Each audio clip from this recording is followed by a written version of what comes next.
youth a voice. Buffet of breakfast. From news headlines review, current affairs to social issues. Entertainment, sports, and all the trending stories live on our mobile app and across all socials from Monday to Friday 7 a.m. to 10 a.m. With me, Pakwesi Omare, Regina Bless, Deborah Adoso. And I am Esinal Fiagbedu. This is Ghana Talks Breakfast Show. Ghana Talks Radio. Are you ready for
Music you want. This is Ghana Talks Breakfast Show, your morning companion.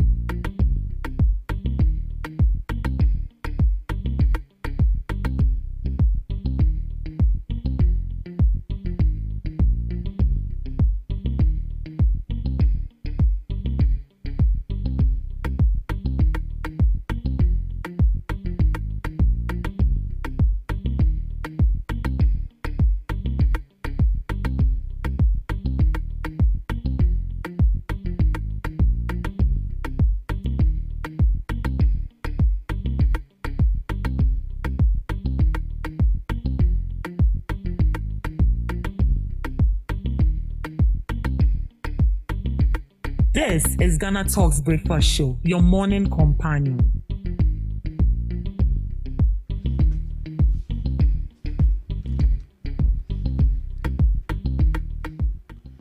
This is Ghana Talks Breakfast Show, your morning companion. Good morning to you, and it's a beautiful Tuesday morning. Sorry to take you back. It's a beautiful Wednesday morning, and you are welcome to the Ghana Talks Breakfast Show right here on Ghana Talks Radio. This is the first segment of the Ghana Talks Breakfast Show. We have the Debbie's Grill, the news review, and also Today in History with Miss Regina Bless. And as you know it, this is a news review, and we bring you all the relevant stories making waves in the news. I am Esinam Fiagbedu, and I'll be doing this with Miss Regina Bless and Miss Debbie Adoso.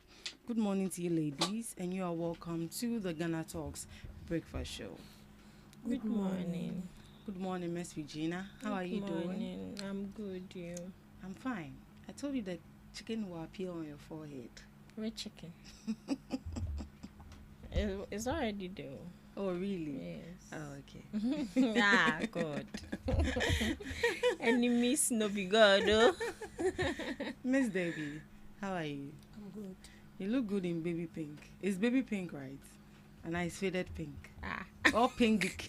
Exactly. All pink is pink. Right, let's get into the issues. So for our first story, it has to do with the whole Buhara with teacher recruitment. People are questioning, why would the government recruit 7,000 people when there are about 4 years backlog of teachers? The education minister actually came out yesterday to defend it. Let's hear it. Budget constraints limit teacher recruitment to 7,000, Haruna Idrisu. The Minister for Education, Haruna Idrisu, says governments can only recruit 7,000 teachers due to financial limitations, despite the higher demand across schools. He explained that ideally, the country needs up to 50,000 teachers, but budget constraints have made that impossible for now. Speaking at the launch of the e-Learning Africa conference, the minister noted that approval was given by the Finance Ministry for the recruitment of 7,000 teachers with degrees and diplomas. He also assured that the recruitment process has been open and transparent, giving all qualified applicants a fair opportunity. Beyond recruitment, Mr. Idrisu revealed that government is working on a digital education policy aimed at improving teaching and learning outcomes across the country. Due to financial limitations, so they have to recruit just 7,000 teachers. But ideally, the country actually needs 50,000 teachers across the country. And is 7,000 even enough? Is there not anything the governments can actually do to even employ more than the 7,000 they have? Because I read that after the portal was actually open for application to take place, they received about 14,000. Look at that. That should tell you how people are eager to work. And after all of this, the government comes and tells us that due to financial limitations and budgetary allocation, so they'll be able to recruit just 7,000, but the country needs 50,000 teachers. Miss Regina. Sorry, Miss Debbie.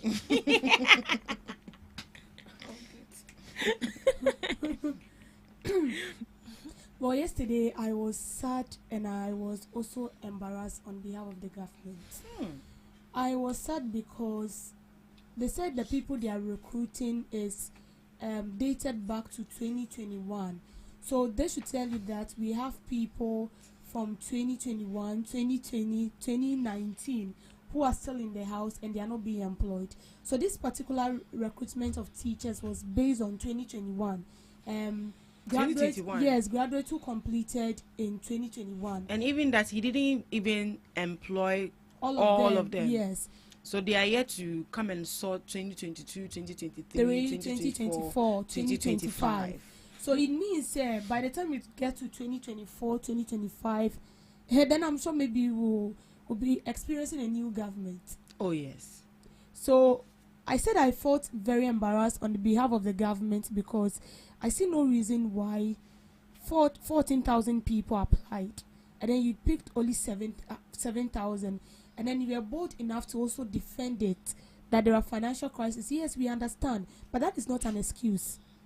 You think it's not an excuse? It's not an excuse. If that's the problem, then we should shut down all schools. And teacher training school. Then yes, we should shut it down. So what is the use? What is the sense in this for you to go to school? Everyone goes to school because they want to be employed at the end of the day. And get no one don't like not everyone wants to be a liability. Everybody wants to be an asset. How do you feel when you receive your monthly salary? You feel so bossy.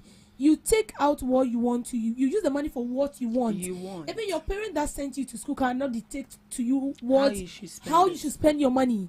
So imagine you go to school for 4 years and then you come back, you're not being employed. And only for you to employ people, open portals, and then you're employing like 7,000. Only 7. Yesterday I heard the Ministry of Health, they are also going to employ from 12 to 16,000. I think it makes sense in a way. Yeah. 12 to 16,000, that would be in areas where they need more of this doctors and nurses. Now back to what we are discussing. 7,000 is less. It's less. So this one, would you say that the government actually didn't plan ahead to even to be able to accommodate the numbers? Is it that they don't know the numbers that are there? Or they what? know, they are aware. So 7,000, like they are aware. For me, my question is it that they wouldn't be able to pay these teachers? Because as we are all discussing about this same issue, there are schools who need teachers. Exactly. We have schools that they have only one teacher, and this teacher is taking all the courses. So stressful. So why not you just employ these teachers? I feel like this is bad. This is way too bad. If you know you can't employ them, shut down the schools. Let them know, say school now make one. When I'm done, I will not be employed. They should stop deceiving us. Yes, we know education is good. Education is the key to success. But what becomes of that success when you are done and then you become useless? They don't employ you. Just imagine you're in there. You even be surprised to know that we have people since 2018 and they are not employed.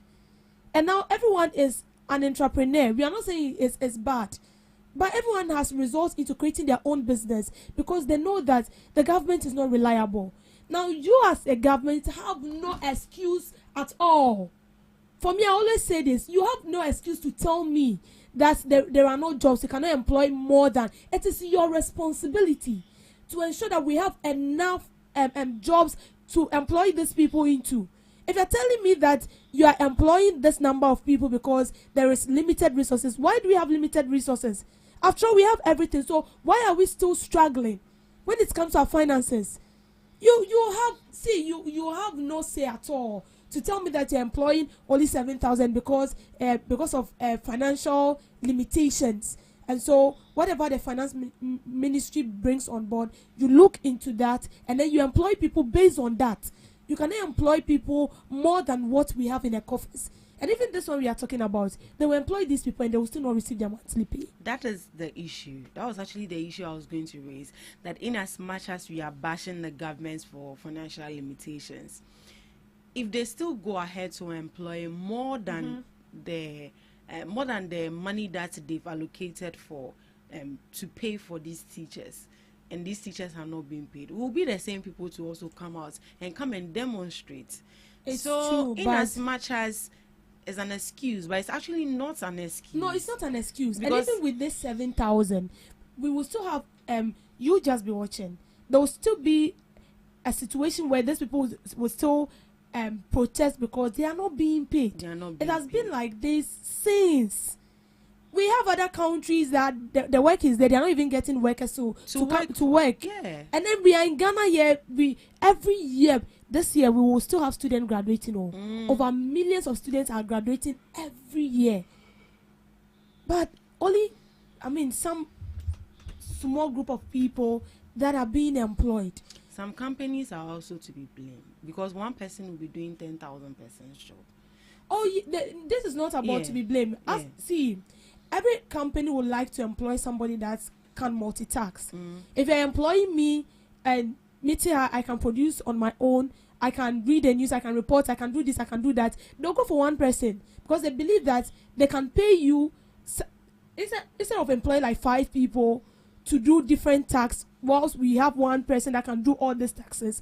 Why not we employ just this one person and then give the person double salary of what we are going to give? Person work efficiently? Yes, they will not just give it to you. They are going to assess you first and ensure that you can do it. And this is mostly common with private companies than government. Government, they don't even have time. They employ whether you are capable or not. They employ you because no one goes to check and all that. And that is why sitting here, if I get opportunity to travel outside, me buy credit order that before I get there. Serious. I'm just trying to fix my shoes. It's not easy up there because people are also coming from there to here. Yes, but I'm trying to fix my leg in the shoes of this unemployed graduate. In as much as we have people come here, don't forget that we still have people from here. They are going to other countries and they are making it big time. Challenge. See, whatever you find yourself doing, there is always a challenge associated with it. Unless you've made your mind and said, well, no, we are now about because no matter how smooth the journey is, you still face struggles and challenges. So, baby, enough. Right. So, financial limitations shouldn't actually be an excuse because, mind you, that some teachers actually struggle to pay for their tuition fee. Even some don't even eat. They don't have lorry fare, but they still trek. Are you saying that all of this should go in vain simply because the government doesn't have money to pay these teachers? So due to that, they were not employed. As Mr. B said, these people have been in the house for like 4 years, from 2021. And you employ just 7,000 people. They actually thought that, finally we are being employed. And then you cut the expectations off just like that. And you come out to come and defend that is due to financial limitation. It's an excuse, but it's not an excuse. I feel like there should be another alternative that the government can actually give in response to why they're actually employing just 7,000 people. But in as much as we are bashing this current administration, let's not forget that this whole thing started from the previous administration as well. As to why they failed to employ these people, that would be a question for the gods to answer. Miss Regina. Please, I'm sorry, I'm not trying to interject. But unpaid teachers are threatening a massive demonstration today. I agree with them. Miss Regina. So looking at the budgeting standpoint of the government, their excuse is realistic because at the end of the day, they are claiming that they are not financially capable to employ over the estimated amount of people they personally want to employ. And at the end of the day, if they employ over this estimated people, they will still have issues settling these people. And the number of people they themselves, they think they can even employ and pay at the end of the day, as we are all saying, we would one day wake up and hear of these same people demonstrating of not being paid their salaries. Exactly. This is a very critical moment for our education sector because it's everything about our education sector now is screaming of, excuse me to say, failure. We are failing as education sector because why should you we are all saying it's a reasonable excuse, but as a ministry of its own, as a ministry on its own, why should you come out to tell us this? We are also saying it's not their fault, it's coming from the previous administration, because they also failed to employ all these people. And Debbie made a suggestion that why don't you close down the schools? It's just like the nursing school. At the end of the day, these people come out and they are not being employed. Some people have stayed home for like 5 years, almost getting to a decade, and they are still home, nothing. They'll have to find another source of livelihood to depend on. And you know, all the clinicals, the handouts you bought, your time, your energy, the money you wasted, it could have been invested into something more profitable. But when you look at our education sector, it is very poor. The management is very poor. From the top to the down, all of them, they are poor. I don't know how to put it to sound respectful, because if I say what is in my mind, I'll sound very disrespectful. But honestly, they need to do something about it, because they can't tell us that because of money issues they can't employ those other people. It is their responsibility to make sure that they put food on the table of all those people, because that is their ambition, to be a teacher. And looking at some schools, some of them don't even have enough teachers, and you need to employ all these teachers. Probably if you need to cut off some of the salaries of some of the ministers, do it, because some of them have the money to lavish around. Some of them have the money to donate to I wouldn't use the word on serious institutions, but they have the money to donate. So why not, even if it's a GoFundMe account, set it up so that at the end of the day, these teachers will be sorted out. Yeah. Right. Away from education, we are still in the education sector. This is from UTAG. Governance regulatory failures behind call for GTech boss removal. These people have been calling for the removal of the GTech boss, and I think since last year, right? If I'm not mistaken. The University Teachers Association of Ghana says its demand for changes at the Ghana Tertiary Education Commission is based on serious governance concerns, not personal attacks. UTAG President Vera Fiado explained that the association is worried about how the tertiary education sector is being managed and regulated. According to her, the issue goes beyond individuals, including the Director General, Ahmed Jinapo Abdullahi, and points to deeper institutional problems that need urgent attention. UTAG is accusing GTech of overstepping its role as a regulator by making unilateral decisions that affect universities instead of simply providing oversight. Professor Fiado stressed that regulators are supposed to guide and ensure systems work properly, not directly control or manage institutions. The association has already given government a 14-day ultimatum demanding the removal of GTech's top leadership and the withdrawal of some directives it says were issued without proper consultation. UTAG is also calling for broader reforms to improve governance within the tertiary education sector. It has warned that if its concerns are not addressed, it may take further actions, including withdrawing services or embarking on a strike. Embarking on a strike simply because you want to remove your GTech boss. Let me hear from you, Ms. Debbie. Whilst you're looking at that, let me go and find out some of the things he actually did without consulting the university. Yeah. You want to know the things he did? Yeah. Do you have them? Yeah, I have them. Oh, here. right. One has to do with administrative overreach. So UTAG accused GTech leadership of acting outside the Education Regulatory Bodies Act 2020, interfering with the University Governing Council and undermining vice chancellors. Specific reference was made to GTEC's role in removing the former vice chancellor of the University of Cape Coast. So you see, in as much as GTEC oversees the whole tertiary education, they have a limit. You are not supposed to cross your boundaries. But what GTEC is doing right now, it looks as if GTEC is overdoing what he is supposed to do.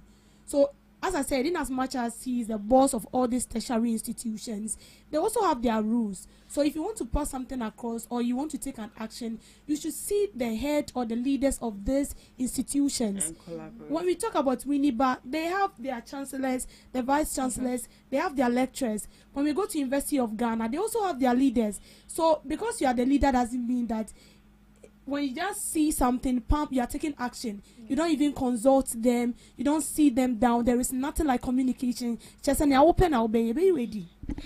So you think the call for him to be removed is viable? Yes, and of course it is. So you let me finish mentioning what he did. Yes. So neglecting core mandate, the association said GTEC has abandoned its duty to ensure quality education delivery, instead pursuing tangential and sometimes frivolous actions, such as chasing people with fake degrees, which we saw them doing. That one too wasn't his duty to do. That man really worry a lot of people. Seriously. Even the deputy health minister now. Yes. And also, I think, was it the energy? No. Rashid Tanko. Communication. Yeah. NDC. I think member. There was a doctor attached to his name. Yes, so Dr. Richard. Richard. Dr. something Rashid Tanko. Tanko. So, failing on infrastructure and staffing, they pointed to deteriorating laboratories, lecture theatres, worsening student-lecturer ratios, and confusion over post-retirement contract and office holding extensions. You know, when you go to some schools, we have people that have exhausted their term of being a lecturer. So maybe you can be a lecturer, but when it's 50 years, you need to retire. But when you go to these universities, we have people more than 105 years, and they are still teaching. So these people needs to be laid off. Then we employ fresh bloods to come and teach. This reminds me of one lecturer I met in the university. She was 60 years and that was her last year to teach before she go on retirement. And I've heard a lot about her. That she's very strict, she's very wicked. If you don't take time, she's gonna fail you. It means that day I've heard about her. So that morning I went to school very early. In fact, when we reopen school, most of the time people don't come to school that week. For me, I went. It means who wants to be my course rep? I said me. Course rep. And I saved myself from that woman. You get it. So you see, these people are lecturers that have extended their time, and all this are something that GTEC was supposed to pay attention to. Recently, I learned that they said, as a mature student, when you want to upgrade yourself, you should have 5 years experience. Of what? Of like whatever you are doing. So from 26 years and above, if you want to maybe do a mature class, masters or something at Legon, you're supposed to have like 5 years experience as a background of your work, what you do. And this is a directive from GTEC. 5 years. I'm telling you. Now when was I bet? So you see, all this is, I think, account to his removal. Miss Regina, what about you? Sorry. So looking at the core responsibilities of GTEC. First off, regulate and supervise universities and colleges, ensure institutions meet national education standards, accredit programs and institutions, that is, approve new universities, courses, and academic programs, ensure quality assurance, so you monitor teaching standards, staffing requirements, and facilities. Advise government on tertiary education policy, provide recommendations on reforms and planning, and lastly, coordinate development of tertiary education, help align universities with national education goals. So GTech is supposed to set the rules and monitor compliance, but he's not the boss to run these universities. And with what I've seen, and with what we all have seen, instance where he chases these individuals because of allegedly their titles. I've seen an instance where even the GRA, the then time GRA boss or the corner, so, and also with some pastors, they came after them. GTech, are you for education or you are for religion? It is understandable, but you are going or you are swaying away from your core duties. And one of the major duties which I feel he was really good at was where they were closing most of the unaccredited schools and also some of the courses. Some school did not have the legal documents to operate in that course. They had to close it down, and it was okay. But swaying from your duty, it is understandable and it is practical for all these institutions to come together to call for your removal. You know, one thing we always say, once you have power, then automatically, excuse me to say, it looks like how would I put it? I don't want to use the word senseless, but it is not balanced. Let me put it that way. It is not balanced. Over sabi, sapepepe. I know. It will result you into a lot of bad things, and this is one of them. So if God doesn't come through, then they'll sack him. It should be ready. But who employs the or who appoints Definitely the GTech? The government. The GTech boys, because because they are calling on the president to also call for his removal. But do you think that the president would like to interfere himself in all of these issues coming up from them? Because it's an independent body, and you're supposed to be not an independent body, but these institutions are actually supposed to be working independently and not to be taking orders from maybe the president or whatsoever. So the GTech boss is employed by the president. Oh, okay. And it goes to the Ministry of Education. Yeah. So I get why they are petitioning the president to remove him. Well, let's see in the coming days if the president is actually going to respond to this, because they've given him 14 days ultimatum to make sure that he was appointed by the former president, not this current one. Not this current one. Or you know, so no so be asem to set Tokonu Deni Bia and say anything. I don't think it will be an issue, because these people were having issue with him way before John Dramani Mahama came. Yeah. But it became so tense when Mahama came into power. Because he was doing too much during that period. Let's proceed. Africa Education Watch raises alarm over uneven teaching distribution in Ghana. Policy think tank Africa Education Watch is warning that Ghana's teacher distribution system is unbalanced, leaving many rural schools without enough teachers. Speaking at a press briefing, Executive Director Kofi Asare said the problem is not a lack of teachers, but how they are deployed.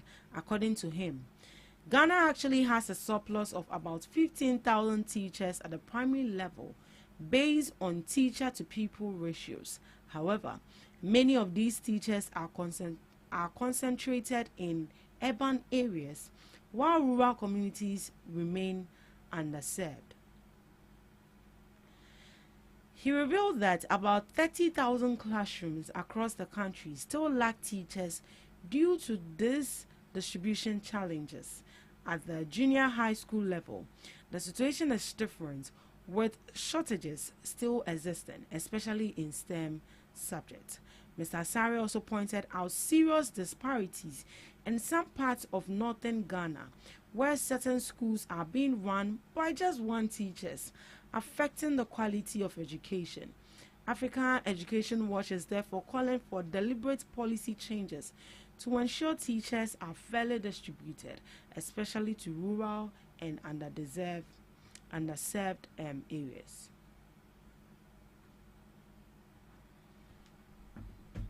This is from EduWatch. And I think we've already hit on this issue.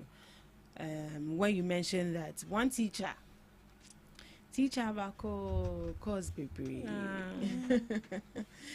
So governments actually have to look at that. Would you say that this is also money? That is why they just don't want to employ people. Mercy China? Yeah, so since their first explanation was monetary issues, I believe this is also about money, because if they have the finances, or if they are capable financially, they will definitely employ more teachers. But I would always say that shouldn't be an excuse, because if we are lacking teachers, automatically these students, they are your friend is saying because they are even finding it difficult to even understand some of these courses. How much more these teachers are not many. As you are saying, they expect one teacher.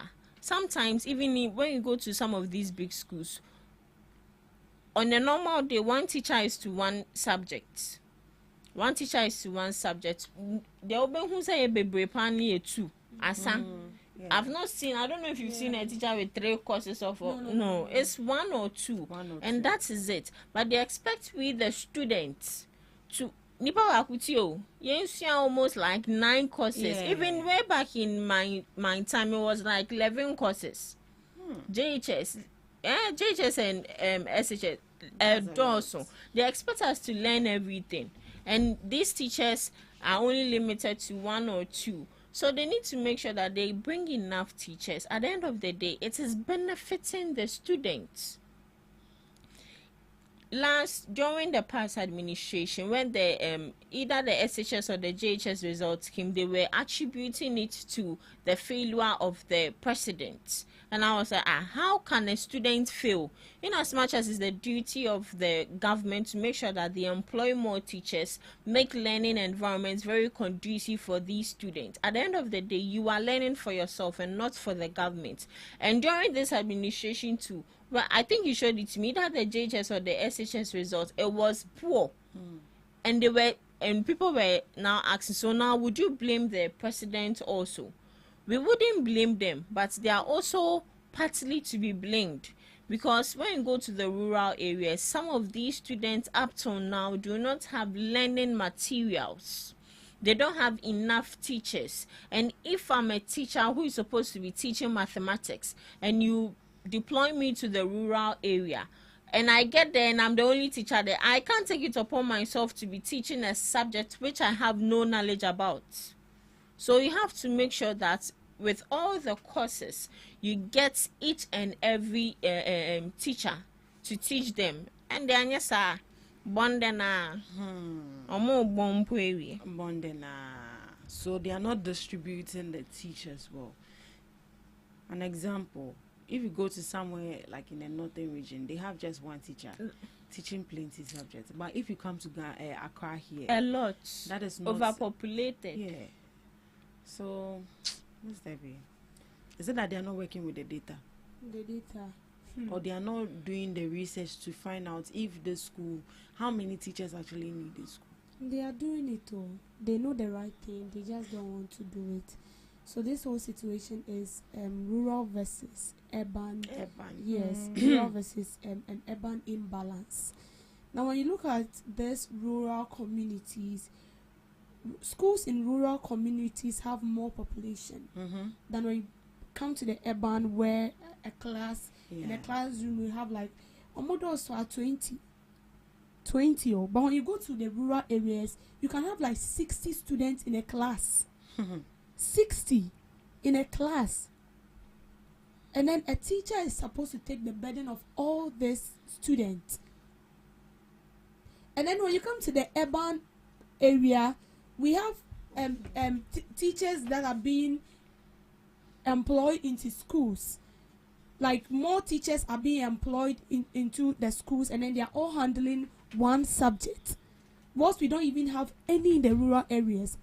Now, some courses where there are deficits of teachers in the rural areas has to do with maths, science, English, IT, and French. But when you come to this area, and the more reason why a lot of teachers do not want to go there is because of one, poor infrastructure,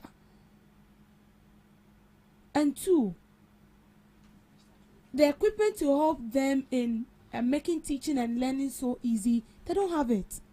There is nothing to motivate these teachers, and so they go there, and then within a twinkle of an eye, they are back. We don't even sit down to, plan things very well. It is now that I've realized that they want to put things in its right places. But as I said, you might even give them incentives to encourage them. But the right thing is, develop these rural schools, the government schools, develop it. Build a well-structured building for these schools. And sometimes when you go to these villages, you will cry, I'm telling you the truth.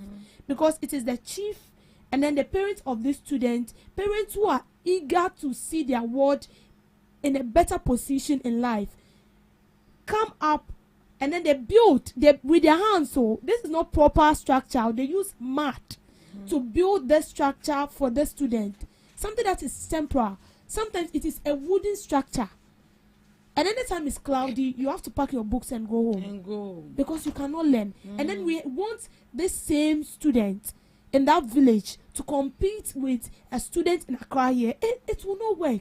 And that is why anytime after BEC and WASI, students is in rural areas perform poor than students in the urban area.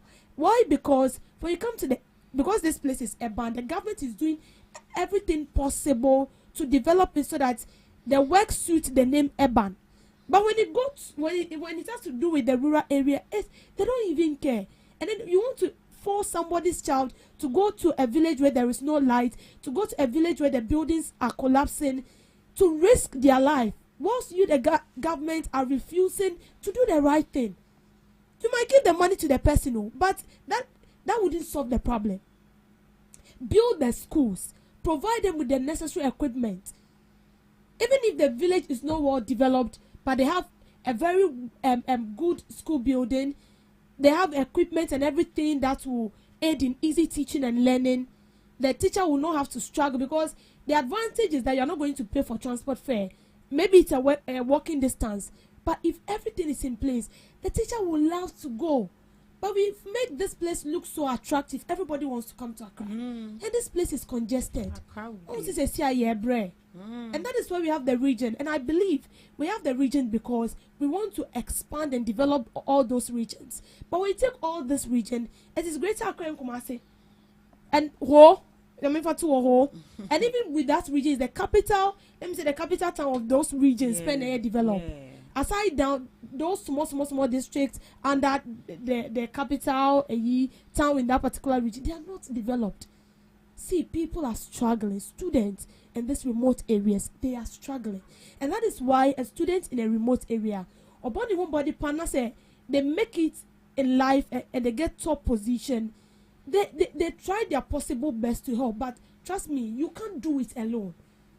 And so this thing we are talking about, the best thing is you develop those communities, and then when you deploy them, they will go.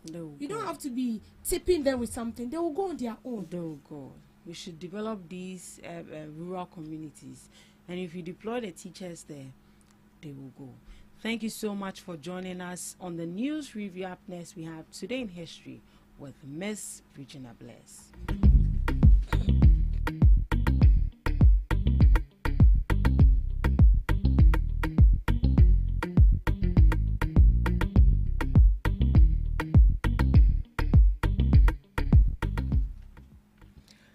Bringing you Today in History on this day, Ghana hosted the first conference of independent African states in Accra, organized by Kwame Nkrumah, to foster unity, support liberation movements, and promote anti-colonialism across the continent.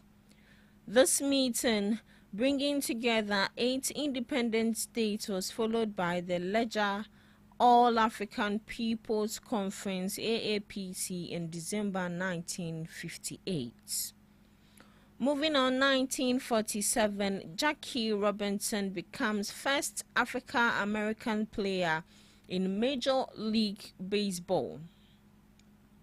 He broke the baseball collar barrier, becoming the first African American to play in MLB in the modern era. Starting at first base for the Brooklyn Dodgers against the Boston Braves at Ebbets Field, he officially ended the segregated gentleman's agreement that had barred black players since 1884. Moving to some few global observances.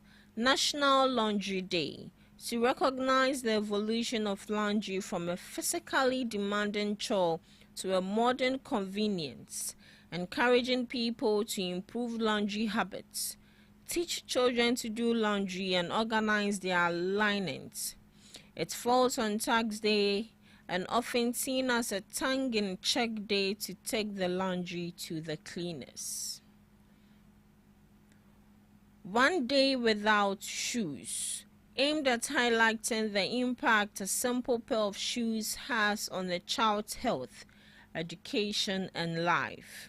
Participants go barefoot for a day to experience the vulnerability of children in developing countries and raise awareness for shoe donations. Lastly, World Art Day. Help reinforce the links between artistic creations and society, encourage greater awareness of the diversity of artistic expressions, and highlights the contribution of artists to sustainable development. And that's all for today on Today in History and some global observances live on Ghana Talks Breakfast Show. Thank you so much, Miss Regina Bless, for Today in History and some observances of the day. Up next, Debbie's Grill. Welcome to Debbie's Grill, where we talk about issues that concern the state, void of politics, fear, or favor. Today, I want us to talk about healing in borrowed spaces. At the Emergency Operations Center in Pantine, disease control officers monitor screens tracking infectious disease across the region. With surveillance system in place, the Director General of Ghana Health Service believes the country is well positioned to respond to emerging threats, but preparedness goes beyond system. In many community and district hospitals, there are no dedicated spaces to manage infectious disease during outbreak. In several districts where infectious disease centers are needed, contractors have abandoned projects. In other areas, completed facilities remain non-functional due to lack of equipment. At the Baptist Medical Center in Nalerigu, in the Northeast region, patients with different infections are often treated in the same space. Tuberculosis, COVID-19, and monkeypox cases share the same ward, increasing the risk of cross-infection. The room was originally meant for tuberculosis cases, but changing disease patterns have stretched its use. At the Eastern Regional Hospital, an improvised holding bay created during COVID-19 serves as the main facility. It has an 11-bed capacity formed by merging existing units. For disease control officers, managing multiple infections in a single space poses a constant challenge. It increases the risk to both patients and health workers. This became evident during early monkeypox cases in the region, as officials struggled to manage infections within limited spaces. Now, data from the Ghana Health Service shows that in September last year, 547 epidemic-prone diseases were recorded across 261 districts. Influenza-like illness and severe acute respiratory infections were the most common, followed by monkeypox and COVID-19. As of January 18, 2026, Ghana recorded 980 confirmed monkeypox cases. Despite the risk, 50 million infectious disease treatment center in Nalerigu, which started during the COVID-19 pandemic, has stalled. The contract was awarded in 2020 with 40.5 million paid upfront. 6 years later, only about 10% of the work has been completed. The site remains at the foundation level, overgrown with weeds and stagnant water. The situation is similar in other regions. In the western region, a 30-bed infectious disease center has been abandoned. At the Fiankwanta Hospital, a 16-bed facility is stretched beyond capacity. During surgeries, tents are erected to manage patients, and it's continued from one page to the other. So what does it mean when we say healing in borrowed spaces? Now let me break it down for you. When we talk about a hospital or a health facility, when you go to the hospital and then you complain of being sick from an illness, there is a ward where you will be admitted or you will be treated. They don't clump all patients with different illness in one room. This is because some of these diseases are contagious. They can be easily spread, especially when we take illness that involves respiratory disorders and stuffs. Some illness like catarrh, some skin rashes issues, those are illness that can be easily transferable. Now what they are saying is that when we take 50% or 5% of the region we have from the 16 regions, hospitals are being forced to clump patients with different illness in one room for treatment. So a patient comes with a case of tuberculosis. Someone also comes in with a different illness. And because they have limited space, and so they are being forced to treat all these patients in one room, which is not safe. You might end up being treated, but by the time you leave, you would, in a way unknown to you, contract a different illness from another patient. And they are saying this is a major challenge. The northern region, the western region, and in some parts of other regions in the country. Now, the most serious aspect of this issue is that in some region they started with a project, and that project has to do with building a facility. Some is a 16 bed facility for patients with illness like this. Some has to do with 30 and so on. And some of this project was near completion, and then it came to a halt. With other projects, the money has been allocated for that project, like 4.5 million. That is that one project in Nalerigu. And as for that, the money has been allocated, but the whole facility they are supposed to build is still at the foundation level. What they've used that money for, no one knows. And this is a major concern. This is something that we don't need to take so lightly. The hospital is big, yes. But when we are talking about health, it is very critical. And then when you go to other regions, they have a center that has been designated for COVID. When COVID came and then we had issues here and then, some hospitals or the government helped in building centers, COVID centers in most of the hospitals. As it stands now, those centers has been converted and is being used as a ward to treat patients, not only one patient. It's being used to treat uncountable patients with different illness. And when you look at this issue, are you going to the hospital to treat yourself, or you are going to the hospital to take in more illness with you, or to go back home with virus and infectious diseases? If this is not important, I'm not sure they will talk about it. So it has to do with you being held in a borrowed space. The space where you are being treated is not where you are supposed to be. And this is a call of concern.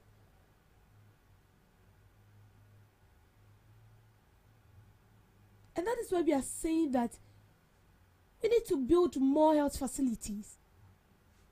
And even the hospitals, we think they are the pro hospitals, they have more spaces, they are being forced to take in more. Every hospital has its limit. No matter how big the hospital looks, no matter how good the hospital is, and no matter how people are talking about this hospital, hospital there is very, very good.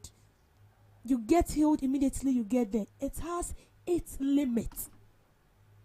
Even if they have larger space, that space as you see it has its limit.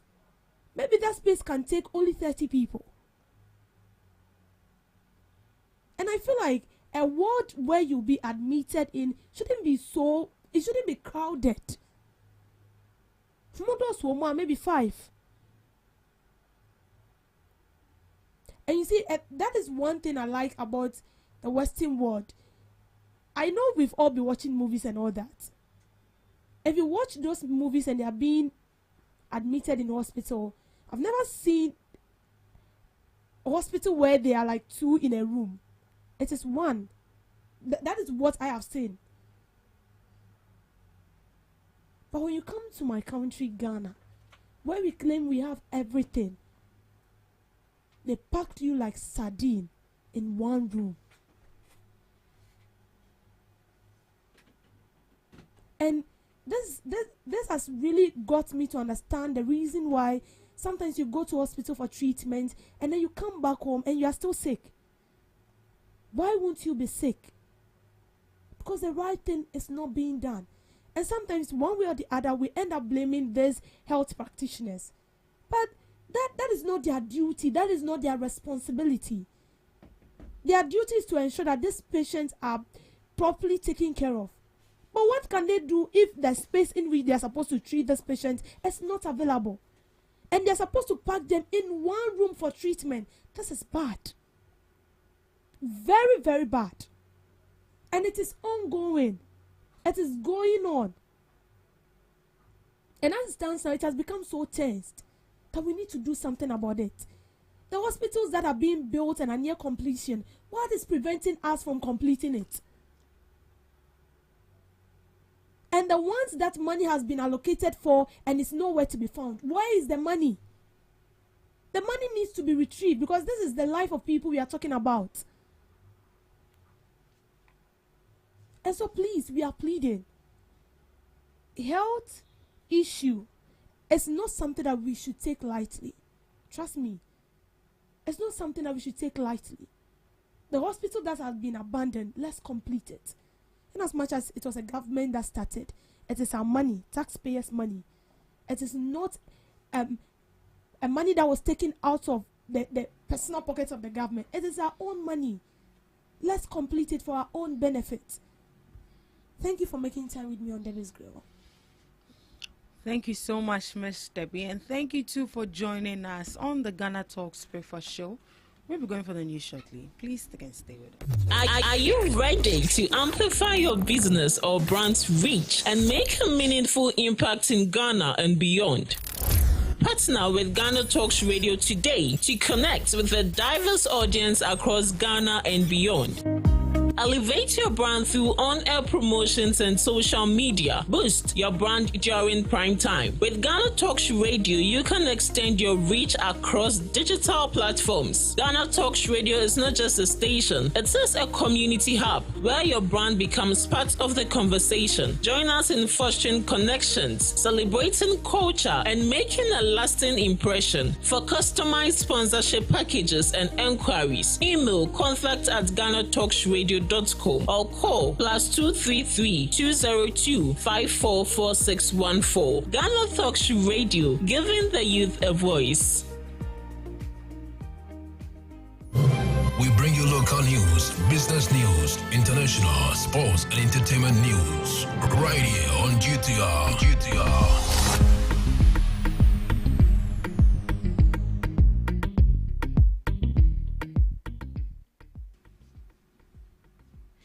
It's 8 o'clock. Welcome to the morning news update on Ghana Talks Radio.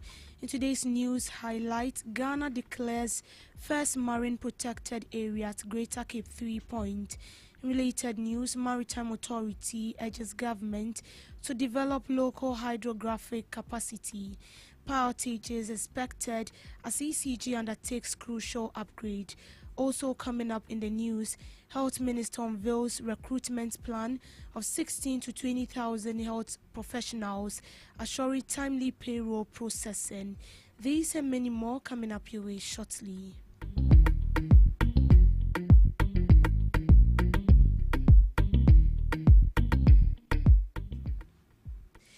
Ghana has taken a significant step towards marine conservation with the declaration of the Greater Cape 3 Point area as the country's first marine protected area.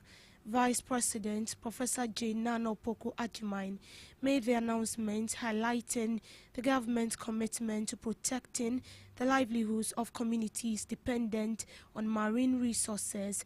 In a speech, the marine protected area covering approximately 700 square kilometers is home to diverse marine ecosystem. The declaration aligns with international commitment, including the United Nations Convention on Biological Diversity and Sustainable Development Goal 14. Government has therefore chosen to act boldly, and the marine protected area that we declare today is a critical measure in our national strategy. The protection of this area goes far beyond conserving fish.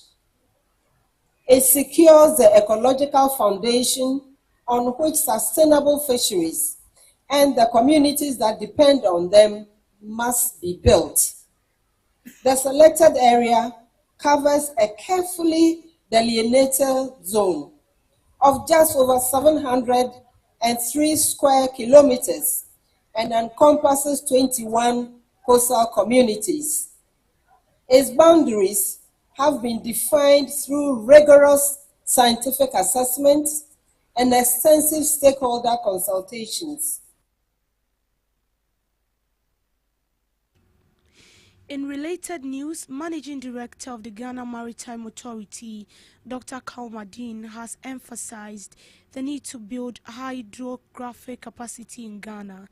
Dr. Ali warned that this reliance is unsustainable, urging the country to develop its own capabilities to support the growth of the blue economy. The call is part of effort to establish a national hydrographic office which will facilitate knowledge sharing and collaboration in enhancing the charting of Ghana's water. At the same time, in terms of our inland waters also, the Danish did some work and also say it will require us about $40 million to also survey and map our inland waters. You know, we also need to do that for many reasons, to map and survey our inland waters. Today, you can't just have a ferry in our waters moving through any direction. We have got some few channels that have been mapped out, which we let them use now. But those channels may not be the best. We need to map the rest of the waters. So it takes a lot of economic resources running into millions to chart both our maritime space and our land space. So this is why we have to learn to do it ourselves and do it incrementally. It's like learning to have a few or gathering the carpenters that you have, the masons that you have, the plumbers that you have to start building something when you have them already, compared to you waiting to get somebody to come and you pay the person to do it. Well, we don't have that resources. So perhaps with 1/10 of the resources, we can build the capacity and begin to do it ourselves. So with 1/10 of an approximate amount of $200 million or 10% of that, for example, we can start the work. The Minister for Energy and Green Transition has appealed to electricity consumers to exercise patience with the Electricity Company of Ghana as the company undertakes crucial upgrade works that may cause intermittent power outages. The upgrade aimed to improve the reliability, stability and capacity of the electricity supply. As a result, ECG has begun replacing and upgrading 12 power transformers across 6 primary substations in Adenta, La and Teshinungwa to reduce system overloads. The Minister of Energy emphasized that government is committed to ensuring a stable power supply. Let me plead with customers that bear with us during this transition period.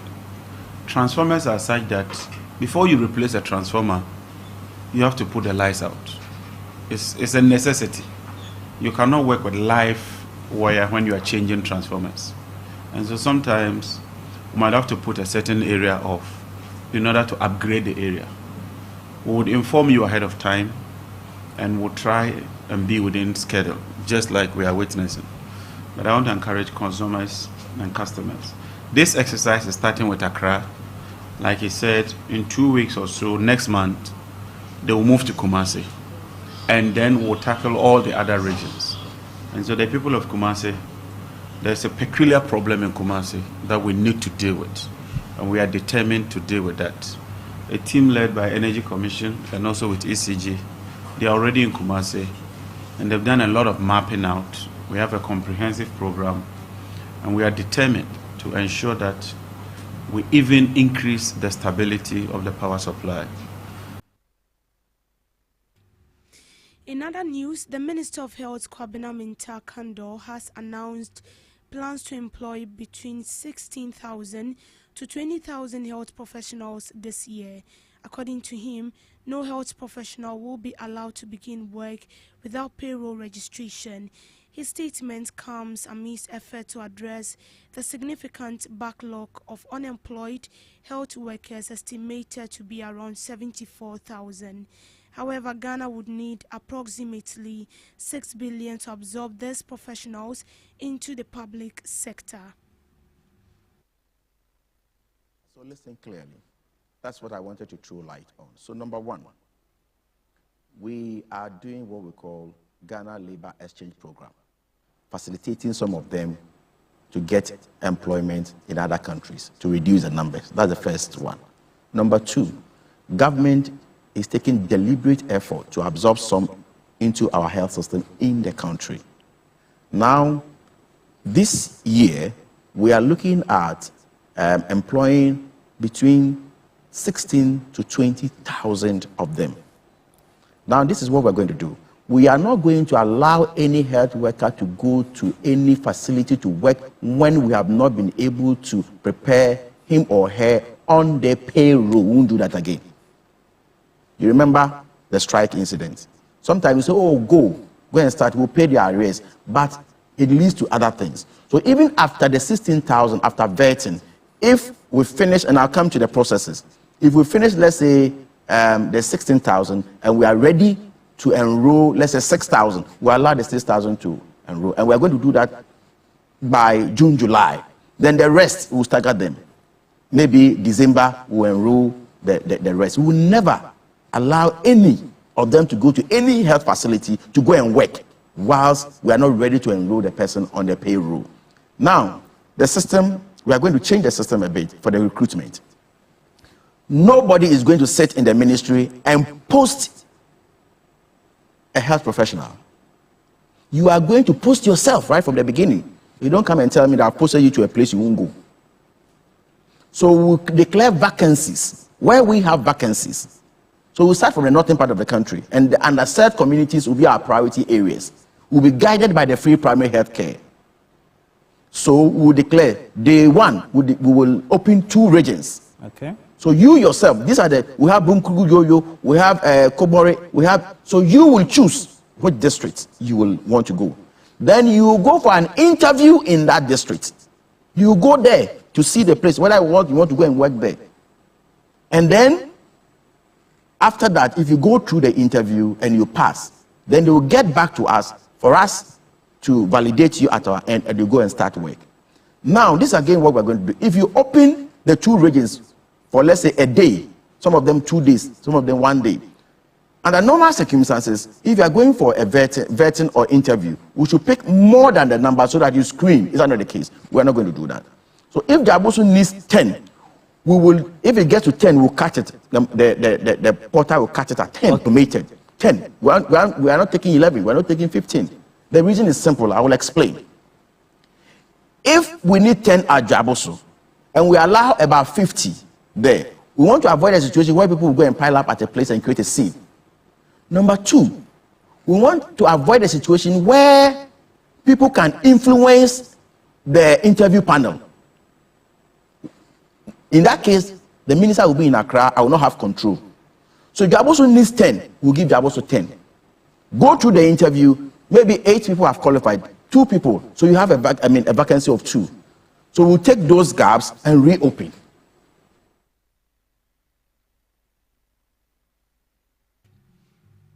Still on health, over 40% of disease in Ghana are now chronic and non-communicable, putting pressure on the healthcare system and its financing model, according to Dr. Bampo Victor, Chief Executive Officer of the National Health Insurance Authority.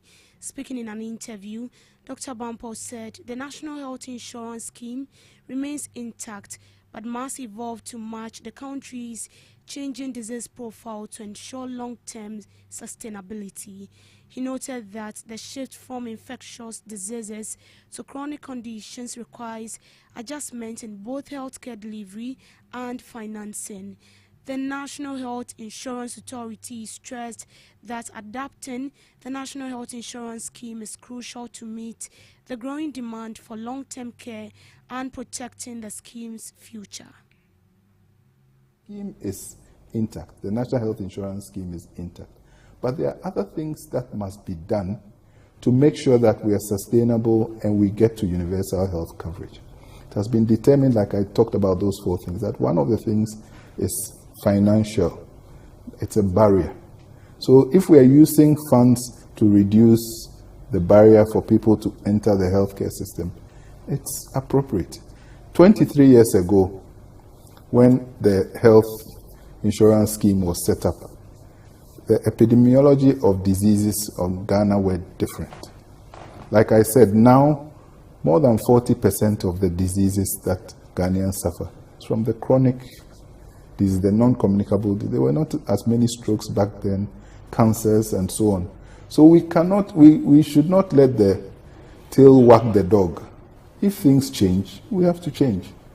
You understand? So if the disease profile is changing, then we must actually change to suit. It should be seen as NHIA and the scheme are part of a system that is used to govern the healthcare delivery agenda in Ghana. So we are just part of a tool. That's why I'm saying that we shouldn't be seen as a rigid tool that cannot be changed. If the disease profile changes, if things change, we must be able to change so that we are more. So, for example, we're talking about sustainability.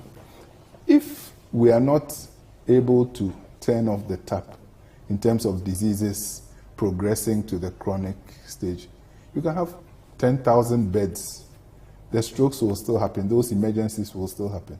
But if by simply checking people's blood pressure, you can put many more people on drugs on medications that will ensure that they don't suffer the strokes, it makes sound health policy, it's sound economic sense, and that's the way that we have to go.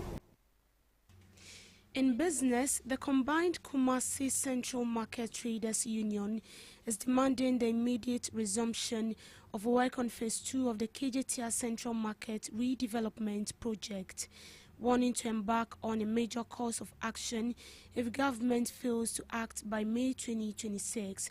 Work on the project, which began more than 7 years ago during the previous regime, has stalled for more than 3 years, despite reaching about 70% completion. Sources said contractors have sent workers home, while expatriate staff have also left the country due to uncertainty over the release of funds to continue the project. Addressing the press conference, Emilia Kofi, secretary of the combined Kumasi Central Market Traders Union, called for the immediate release of funds to get contractors back on site. The traders, who were displaced to make way for the redevelopment, said the prolonged delay continues to disrupt their livelihoods. Traders are currently operating from scattered locations within the Kumasi Central Business District without permanent trading spaces. According to them, the situation is severely affecting both sales and income. The union also raised concerns about health risk at this temporal location, citing flood, poor sanitation, and offensive sewage odor. They further expressed frustration over what they described as unfulfilled assurances from the government, noting that the vice president had recently indicated that work will resume by March 2026, but the site remains inactive. To sports, Ghana forward Joseph Opoku has expressed his relief and satisfaction after scoring a match-winning brace just 1 week after facing intense criticism and online abuse. The 20-year-old winger proved to be the hero in the Belgian Pro League relegation playoffs, netting twice in the second half to secure a vital 2-1 away victory over FCV Denda. The performance served as a direct response to a difficult period for the former great Corinthians star. Following high-profile missed chance in a draw against the Circle the previous week, Opoku became the target of significant backlash from fans. However, his composure, scoring in the 55th and 62nd minutes, has now placed the Zolta at the top of the playoff table, securing their top-flight survival. Reflecting on his redemption, he noted that the negativity served as fuel rather than a distraction. Since joining the Belgian side in 2024, the Ghana Under-20 international has become a focal point of the SV attack, recording 7 goals and 5 assists this season. In showbiz, a renowned Ghanaian gospel musician, Scott Evans, has opened up about his creative direction and influence in the music industry.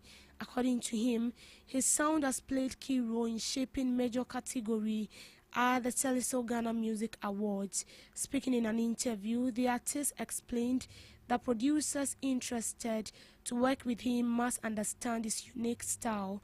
Scott noted that although he has experimented with different sound in his song, his core focus remained consistent.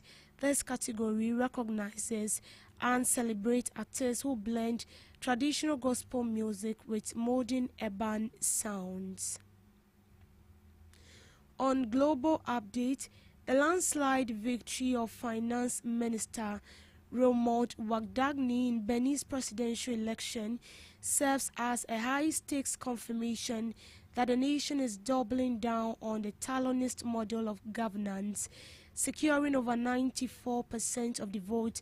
According to preliminary figures, Wardagni's win marks a calculated consolidation of power rather than a competitive democratic shift.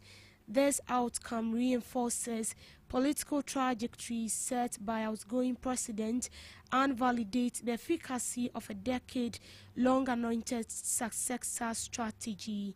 Saka Lafia, head of an independent electoral commission, announced the result on national television, noting the lead was based on more than 90% of votes counted.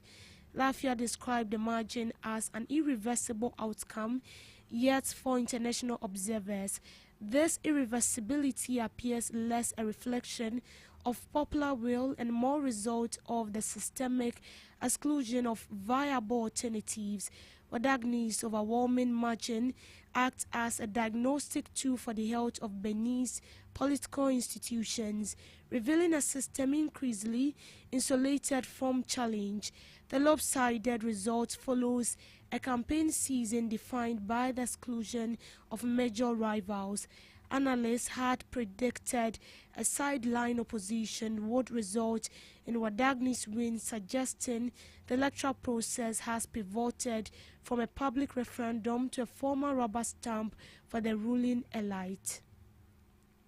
Reynold Agbojo, leader of the Democrats, was barred from competing after failing to secure enough parliamentary endorsement under current regulations, a statutory barrier that critics and constitutional experts argued was engineered specifically to neutralize rivals. This follows a parliamentary election in January where the opposition failed to cross 20% support threshold in every district, leaving Talon's allies in control of all 109 seats. This legislative monopoly transformed the presidential endorsement requirement into a powerful gatekeeping mechanism, effectively narrowing the Democratic field and a single less threatening challenger. The swift concession by Paul Hokpe, who received 5.95% of the vote, underscores the dramatic imbalance of the 2026 contest. Hokpe congratulated Wadagni, noting that results so far had pointed to his victory, and remarked that democracy requires mutual respect and the ability to rise above partisan divides. However, his role as the sole challenger serves as a stark illustration of erosion of pluralism. The Democrats' primary hopeful could not secure the minimum number of elected officials to sponsor a candidacy.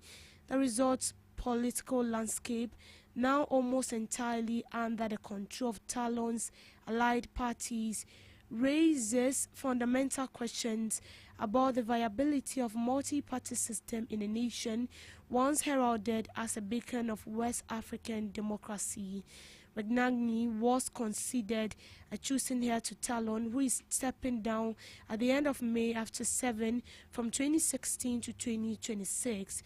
Wadagni presidency will be the ultimate test of whether the Benin model, prioritizing state-led economic growth while tightening control over civil society, is sustainable in the long term. Opposition leaders and human rights organizations have accused Talon of using the justice system as a tactical tool to sideline political opponents.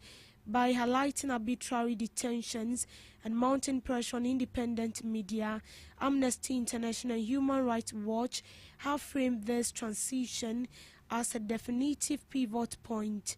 Wadagni must now decide whether to double down on this crackdown or seek to rehabilitate Benin's fractured democratic standing. Voter turnout was recorded at 58.75%, a figure that reflects a complex intersection of civic duty and growing resignation among the electorate. While the Constitutional Court must still confirm the final result in the coming weeks, the path for Wadagni is clear. He inherits a nation of crossroads between economic modernization and deep-seated political friction. In a broader sense, the perfection of this victory on paper marks an increasingly fragile social contract. As the 15 million citizens of Benin look toward May, this transition remains a bellwether for West Africa. Ultimately, Wadagni's ability to reconcile the government security imperatives with a public demand for genuine democratic inclusivity will determine if Benin remains a regional outlier of stability or follows the more turbulent autocratic path of the Sahelian neighbors. And that's it on the morning news update. Thank you so much for making time with me. Do well to log on to all streaming platforms, as well as log in onto our website at www.GhanaTalksRadio.com. I am Deborah Adoso. Good morning.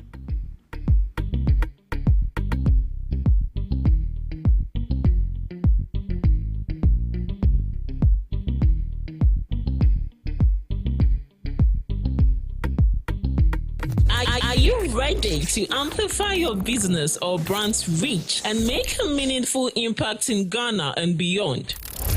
Partner with Ghana Talks Radio today to connect with a diverse audience across Ghana and beyond. Elevate your brand through on-air promotions and social media. Boost your brand during prime time. With Ghana Talks Radio, you can extend your reach across digital platforms. Ghana Talks Radio is not just a station, it is a community hub where your brand becomes part of the conversation. Join us in fostering connections, celebrating culture, and making a lasting impression. For customized sponsorship packages and enquiries, email contact@GhanaTalksRadio.com or call +233 202 544614. Ghana Talks Radio, giving the youth a voice. What do you want for breakfast? How do you want your breakfast? English breakfast, French fries. Koko Nikosi, alo komi kesheto. Wache. Well, Gobe is the real deal. Join us on Ghana Talks Radio. Let's serve you a buffet of breakfast. From news headlines review, current affairs to social issues. Entertainment, sports, and all the trending stories live on our mobile app and across all socials from Monday to Friday, 7 a.m. to 10 a.m. With me, Pakwesi Omare, Regina Bless, Deborah Adoso, and I am Esinal Fiagbedu. This is Ghana Talks Breakfast Show.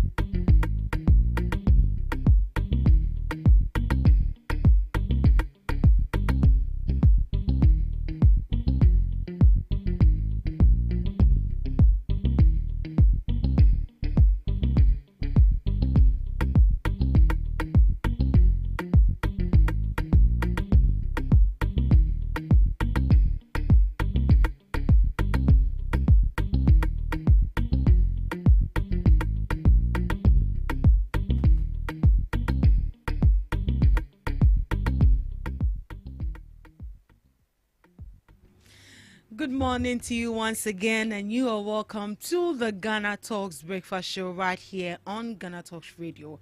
This is your favorite online radio station, the only online radio station you can carry along wherever you go. We are streaming live on Facebook at Ghana Talks Radio, on YouTube at Ghana Talks Radio, and also on X, formerly known as Twitter, on Ghana Talks Radio. Do also log on and send in your comments, and let's get interactive right here on the show. As part of our discussions today we'll be looking at the teacher recruitment controversies, and also government losing nearly 500 million Ghana cedis should fuel taxes be scrapped or being reviewed. So as part of the issues, those are the issues we'll actually be looking at this morning. And as you know, it's on the second segment of the Ghana Talks Breakfast Show. I don't get to do it alone, but come along with knowledgeable guests who are going to be sharing their perspectives on issues that matter to you every morning right here on the Ghana Talks Breakfast Show. This morning, I have sitting right here in the studios with me from the camp of the NPP Communications team member, Mr. Emmanuel Chambers, and also from the NDC, Mr. Mudase Brima, the NDC Communications team member. Good morning to you, gentlemen, and you are welcome to the Ghana Talks Breakfast Show. Good morning. Sorry for coming in late. Oh, don't worry. I've already said that. Now, because you have a woman, so when you sleep, you don't wake up early. Formerly, you were single, so you come very early. Then you come and sit down quietly with your sheet of paper and then your pen. But now, everybody here knows I don't have a woman. Hey, please, so we are not in your house. Oh, but how will I deny my woman on air? By the time you get to the house, you're like, it's over between us. The watch has been consumed already. I see that. It's good to have you in the studios. Mr. Barma, it's been a while we saw you. Yes, please. But it's good to see you as well. Good to see you and good to be back here. So. Yeah, good morning. Blue and white. Anyway, since we have our gentlemen here today, no just by the ways, we are going to be delving straight into the issue for discussion this morning. For our first topic, we'll be looking at the teacher recruitment controversies. And I believe we've all seen it in the news that the Minister for Education actually came out to defend asked at why they had to recruit just 7,000 people, and then he mentioned that it's due to financial limitations. That is why they had to recruit just 7,000 people. But ideally, the country actually needs 50,000 teachers across the country. So the Ghana Education Service recently closed its 2026 teacher recruitment portal after receiving over 40,000 applications, but only 7,000 positions were actually available. And the exercise aims to employ licensed trained teachers from colleges of education and university graduates. But due to the high demand, the application window was rapidly, closed. And this application portal was actually open on 10th April 2026, and I believe it was supposed to last for, if I'm not mistaken, a month or 2 weeks. But due to the numbers that they received about 40,000 applications, and due to that, they had to just close it down. But they recruited only 7,000 people. Mr. Brima, Yes, please. what should this actually tell us about our system? Looking at how people are actually rushing to be employed in our schools. I think, first of all, before I begin my submission on the topic, I would like to say a very good morning to Honorable Rashid Pilpo. He's the Minister for Employment and Labor Relations. He's currently at the United States of America, New York City, on a policy framework that has to do with development and population, representing Ghana and the President at that summit. And it's good that we always have to always send our regards to them and keep encouraging them to represent Ghana and raise the flag of Ghana high. And also to the Minister of Youth and Empowerment, Honorable George Opariado. He's also currently at a Commonwealth Summit representing the youth of Ghana, to express our concerns as youth in Ghana and Africa to the United Nations for the well-being of the Ghanaian people and the Ghanaian youth. And also lastly to the Deputy Minister of Agric, Honorable John DeMello.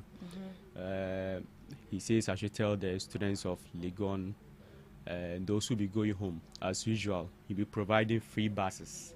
So if you are going to Kumasi, Kaswa, Takrade, I think there's also another place called Atraco or something like that.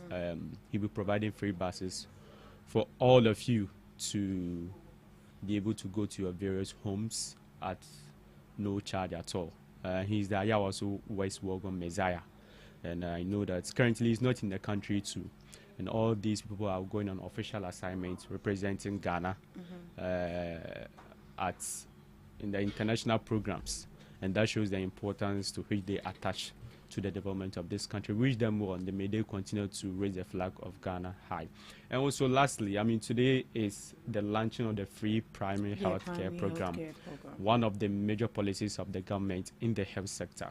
And over the years, in terms of governance and political space, the NDC has proven to have a good track record when it comes to bringing social interventions in the various sectors of the economy, education, finance, energy, wherever you want, you can speak about. We've been able to roll out social interventions, and this is one of them. And the free primary healthcare the launch will be happening at Dodowa at 10 a.m. So everyone is invited to join His Excellency to launch this program. It seeks to provide healthcare at the primary point where national health insurance will no longer be a barrier, no finance barrier will be happening. So join us to launch the free primary healthcare today as we go about our activities to help build this nation. Now, moving on to the topic, I think when you look at the teacher recruitment issue, it's also part of the large scale of recruitment that we've been rolling out from the military days. Kindly be a bit audible for me. From the the military days where we launched, we roll out the recruitment process. You could see the teeming youth of people trying to apply, and every sector too there'll be recruitment. The health sector currently they also announced a number of recruitment. So Ordinarily, it is expected, that expected. the numbers will be high because we still have a backlog of from 2021. Exactly, of teachers still at home. And it is unfortunate that over the last 8 years, we've not been able to provide infrastructure because the classrooms are not there, vacancies are not there. You cannot force to put in numbers that will not even have spaces to accommodate. You're also looking at your budget as a government as well. You cannot take in what you cannot pay, what you cannot provide, because these teachers will have to be paid at the end of the day. Every month they are expecting salaries. Every month they are expecting their allowances and other incentives that will be provided to them. And His Excellency John Dramani Mahama stated clear, this government is a government that is to ensure that we will protect the public purse. And so by so doing, we have to cut our coat according to our cloth. And so it is unfortunate that a number of people will be left behind. And over the years, this has always been the case. What we are going to call for as party people and also as young people seeking opportunities is for the gate to be open for all. Equality, and competence as well. Once the person has meets the criteria, and you see, mostly all those who apply to have the same criteria. They've all gone through the educational process. They all have their certificates. Now, even the NPP brought licensure exams. I think yesterday a colleague of mine, she had a licensure, certificate. They issued it to her. So many of them will have this certification too. So it's a daunting tax on the government. We need to select those who merit those opportunities. And I think I don't really know the framework or how they are going to select them in terms of what criteria will be used, because all of them have the certification. So whether it is a geographical location, if there are spaces in Greater Accra, Northern Savannah, how the government will be able to position these areas, or let me say, these people in these areas where there are vacancies. And so at the end of the day, we'll encourage our teaming youth that this is the reality we face. It's a time bomb that we are sitting on unemployment issues. So it's time that we took matters into our own hands to venture into other areas, entrepreneurship and other areas, so to equip ourselves. But like we all know, the government will continue to do its best to make sure that we provide access to all, to make sure that everyone who has gone through the process, education, wherever field you have studied, is able to get employment. But for the time being, this is the reality we face. But we are committed to making sure that every youth will be able to get employment. Right.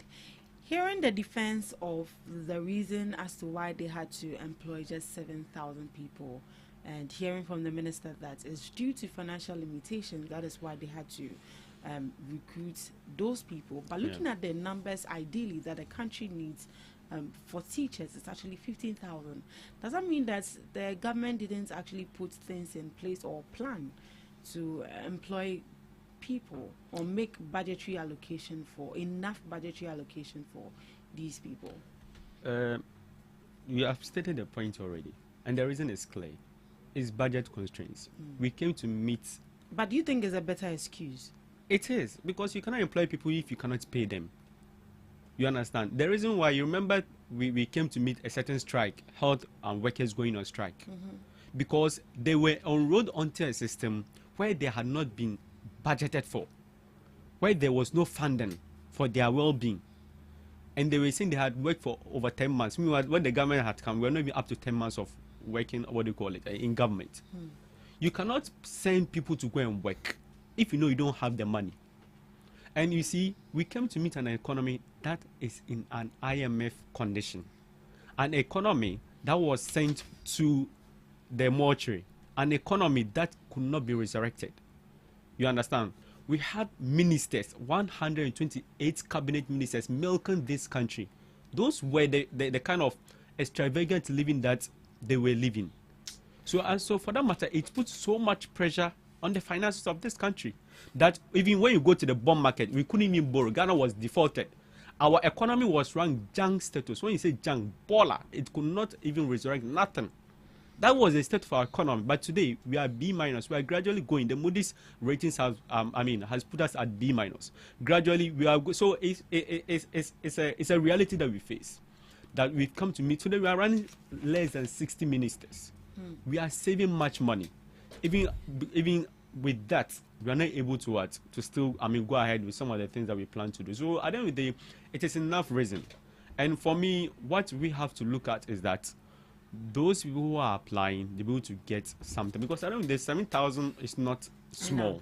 Yeah. These are livelihoods. These are household. People come from household. At least they'll be able to get some small hand to mouth to be able to feed their family. So I don't know, let's look forward and hope that going forward the government will be able to enroll people more. But I want to, as a government spokesperson or as a party communicator, it is reality that we face, that we need to be measured in our spending.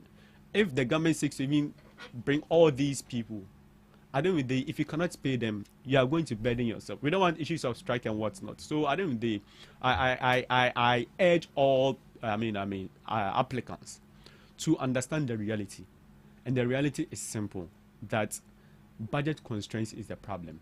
And as a result of bad governance, but we are not here to apportion billion. We need to let people understand and know the fact that if we had our own way, government would have employed everyone anyway, because wouldn't it be to our good that going to 2028 elections we'll have these records to be able to use to campaign, to tell the people that yes, indeed, we'll be able to employ about 15,000 teachers. We would like it. But the situation on grounds do not support. We don't want to be a deceptive what do you call it, government, like they were, like the NPP were. They brought NAPCO. What has been of the NAPCO? They are still owing them even the NAPCO. And what was the outcome? Today, what was the intention? Someone should even tell us what was the intention of the NAPCO. What was this? What was it seeking to do? To provide skills to who? Someone has gone to university, acquired the skill, has his certificate. You came to give me a 3-year, they pay him 700 a month, and you couldn't even pay him again. We don't want to be such a deceptive government. We want to be truthful to the people. And so for that matter, this is what we can accommodate. And going forward, I'm sure in the coming years, we will increase the number as and when necessary. Just like the president said, when we are able to see the house well, the cake, when it comes, everyone will be able to have his share. But for now, we should be able to, accommodate these things. We are still under IMF conditions. And these things are what will prevent us from wanting to express ourselves, let me put it that way, or bring in more people in terms of the, government recruitment processes into the state institutions. So that's the reality we face. And so I would like to urge all applicants to cool down and pass through the process. Whoever doesn't get a chance, there will be another opening in the coming years, so that whilst we sit down, we're able to provide our policies in terms of the youth in mining policy. We have the 1 million coders program.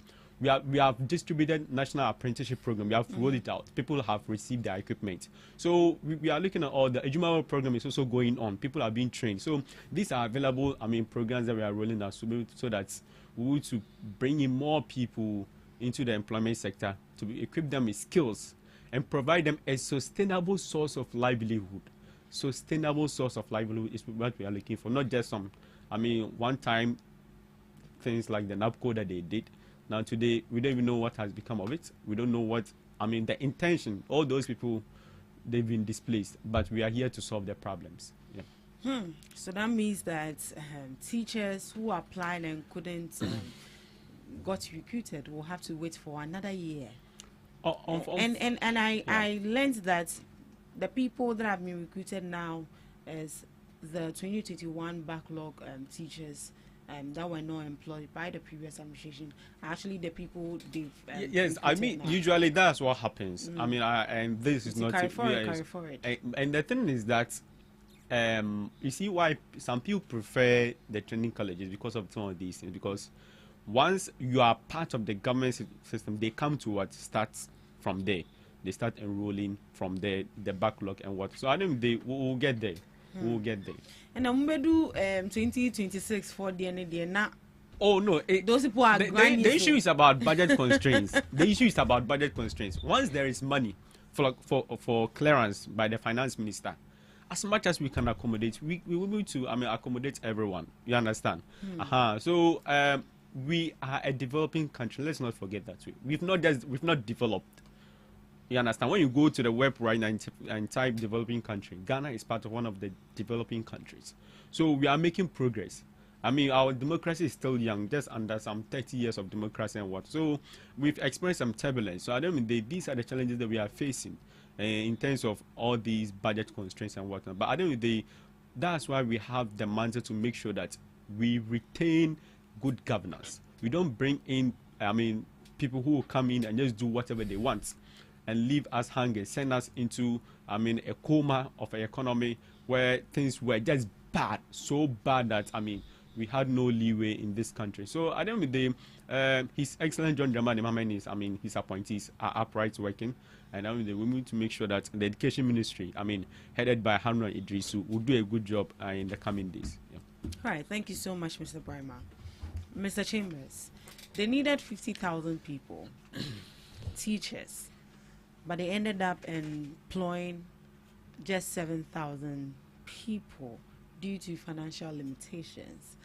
Is that not going to be a burden to the teachers? Because whereas a teacher has to teach just one subject, that means that the teacher will have to teach like 3 subjects because the teachers are not enough due to financial constraints.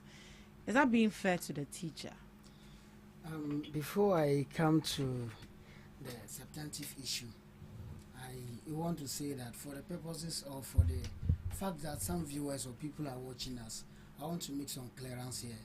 I think at this point we don't need to keep on campaigning. We don't need to go back and forth lying to Ghanaians when we have the time or when we climb on social media. This has always been our position. You see, one thing the NDC people are failing to understand is that sometimes when they are on media, they equally have MPP guys seated by them, and whatever they say, we listen to it. He began by saying that the previous administration did not do well in infrastructure and space, and it's one of the problems. I want him to understand that the issue at hand now is not about infrastructure, it's not about the space. You understand? The issue is about the fact that you don't have enough money to employ the teachers. He shouldn't deceive anyone. 2, he spoke about the financial clearance, that MPP employed some teachers without paying them and pushed them to the new administration. I want him to understand that the gentleman today, John Dramani Mahama, in 2016 was the president. He equally did same, pushed a certain number of teachers to the MPP to take power, to take over, and we pay them. You understand? So that point, get it off from your mind so that we move ahead as a nation. 3, he said they've appointed few ministers. I tell you today, the presidential staffers put together with the ministers, the amount of money you are pushing to them, paying them a month, is way far than the ministers you claim we have, meaning, and we were paying them. You can do your checks. You have your phone. Your budget has allocated. You know it. So please, don't let us go on this tangent where you are paying the presidential staffers more and more, and that even one presidential staffer is receiving money, and even DC's money is more than a minister. Do you have any receipts to the presidential staffers? It is on. It is. Didn't you read their budget? It's there. They can do the checks. They can do the checks. But we are the one making assertions. So and I am putting this before I come to it. This is not my substantive matter. Oh, but you made an allegation, and I think it would be right for you to. That's what I'm saying. That prove if you think I'm joking, definitely someone can do that for us. I am saying that the presidential staffers they are having now, reasonable, is more than the MPP presidential staffers, and putting them together with their ministers. The budget allocated is so huge than the MPP. They can do the comparison. Maybe as I'm talking, someone can be doing that. He spoke on the issue of IMF, that we send them to IMF condition and all that. He has failed to understand that in 2016, the same president today, John Dramani Mahama, left government, and the government was under IMF. You have failed to understand that 18 times what is this country has run to IMF. Your political party or your governance has run there 10 times more than the MPP. What are you talking about? Where from all these lies you guys are painting it to the media? Who are you deceiving? Now you talk about university students being part of NAPCO. Why? Is it not better than a university student you are asking to go and ride motorbike on the street? I mean, please. You can't compare NAPCO. Yes, if you are telling a university child to go and ride motorbike, and that you will give them what and what, you will service them to go and ride motorbike, and a university child is going to be enrolled into NAPCO. Please, do you think if MPP come to power, they will embrace this policy of your NAPCO, what is motorbikes, riders, and all that? Where are the NAPCO so people? Please, I am saying that whatever it is, even with this motorbike, you have not even fully implemented. Whatever it is, you have promised the reset agenda. Don't jump into social media and shout on social media as if you have something better to tell the Ghanaians and still making references to the previous administration. When this president today also went through the same bad, I mean, he left that bad economy for the previous administration to inherit. If it were a different person that were the president of Ghana today, you can say this and I will accept it. But for John Dramani Mama, don't go close there. Where are the NAPCO people? No, what are the NAPCO people? That is a system, that was a policy by MP. You say you don't want it. Where are they? What? I'm coming. Where are the motorbikes? Please, when you were talking, I was quiet. Oh, did they say they were going to distribute? They said they were going to. About Okada policy, you know what they said about Okada policy? But did they say they would distribute? They said they are going to legalize it. But did they say they will distribute motorbikes? No, listen. They but you just said where are the motorbikes? They said they are going to provide them incentives. Is that not what they said? They will provide them some kind of. Rima, did you say you provide motorbikes? Listen, you didn't say you give them motorbikes. You said you were going to legalize it. Yes. And that you were going to protect them, giving them what and what. Yes. Tell me what you say you want to give them. No, you never heard your government saying that they will give motorbikes riders something. This is news. This is news. So go and listen. Listen To Honorable surprised. Listen, go and listen to Honorable Nikwe saying that they will provide. I mean, some kind of is it jacket, whatever. Yes, but we need to provide motorbikes. Listen, it is your policy. Even whether you are providing motorbike or whatever, it is your policy. Listen, I am saying that any reasonable child comparing NAPCO to what is the name Okada will get a difference. I know that now. But I don't know. Let me come to a substantive issue. I'm just telling you that maybe probably when you get a chance next time, you don't force in this kind of life. See, the reality is that this government, the NDC government, when it comes to the education side, I think they are not really keeping to their promises. The education ministry. What promises before 2024 election, they told us that they were going to enroll what we call automatic posting system. As we sit, that has been failed. Again, even when they won power in 2024, they told us that they were going to enroll what we call localized based posting system. You know it. Moving teachers posting system from the centralized to the local. Yeah, so that they'll decentralize it. That is it. That's, as we said, has also been failed. Now, in somewhere June 2025. Would you say that it has delayed rather than being failed? Because they are still in power. And as it stands now, we don't know when they are going to bring that. Whether it has been delayed or whatever, they told us that they were going to enroll it. So since it has not been enrolled, for me, I think it has been failed. How many months now? How many months did you? Please, I think when you were talking, I didn't interject. So please, with all due respect. Sorry. Now, June 2025, the Minister of Education, Lawyer Haruna, mentioned to the entire Ghanaians that he was going to employ or secure financial clearance about 50,000 people, and that 50,000 teachers were going to be employed. Now, in going forward, 2025 went off. No soul, nobody was employed under the teacher training or education sector. Nobody. And when the time comes for them to do the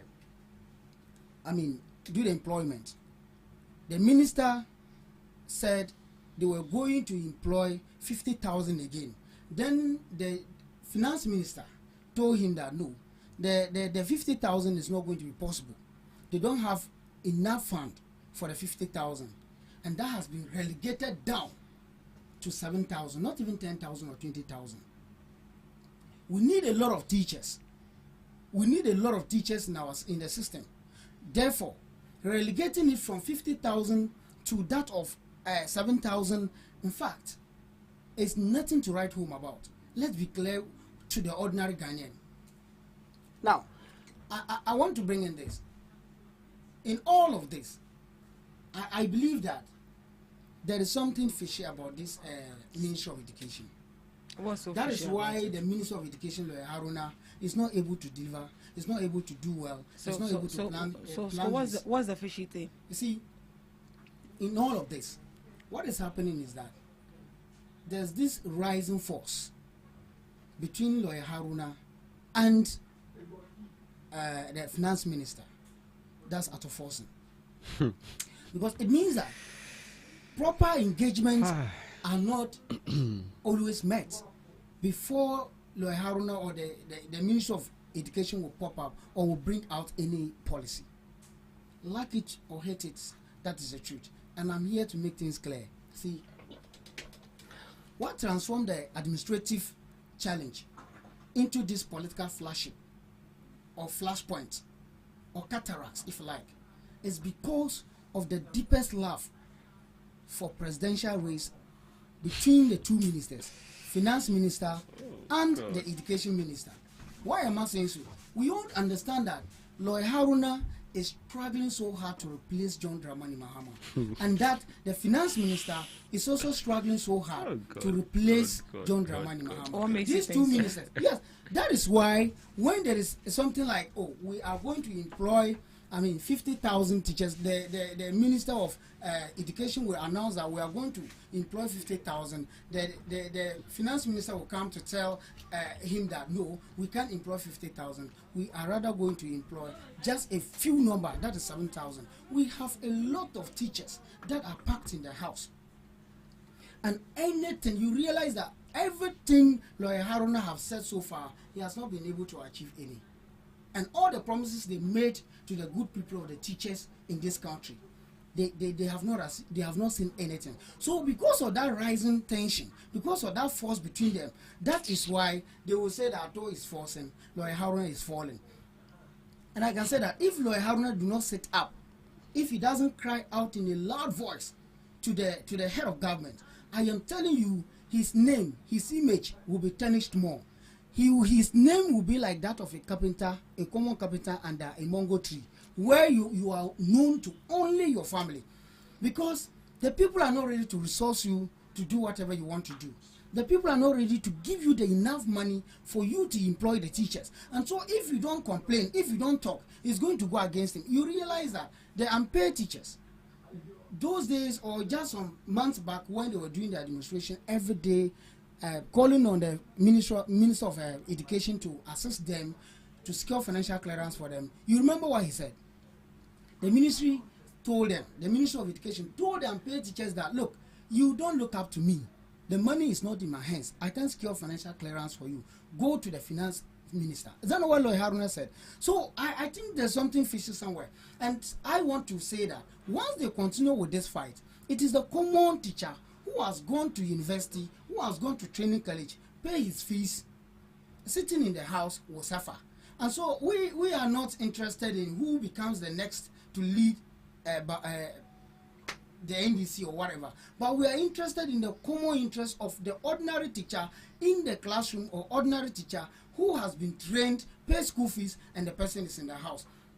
We will call on the Ministry of Education to pay attention to these teachers. Look, when it comes to the issue of the security services, they published the application process. It took time, almost a month. Even when they knew the number exceeded, they were still receiving applicants. You all agree? They were still receiving applicants. And that's, they have their quota. But this one, when they opened the teachers portal, we didn't know this. They closed it because they said the number that has applied or that have accessed the portal outweighs what they want. And we have about 80,000 teachers seated in the house. And their target is just 7,000.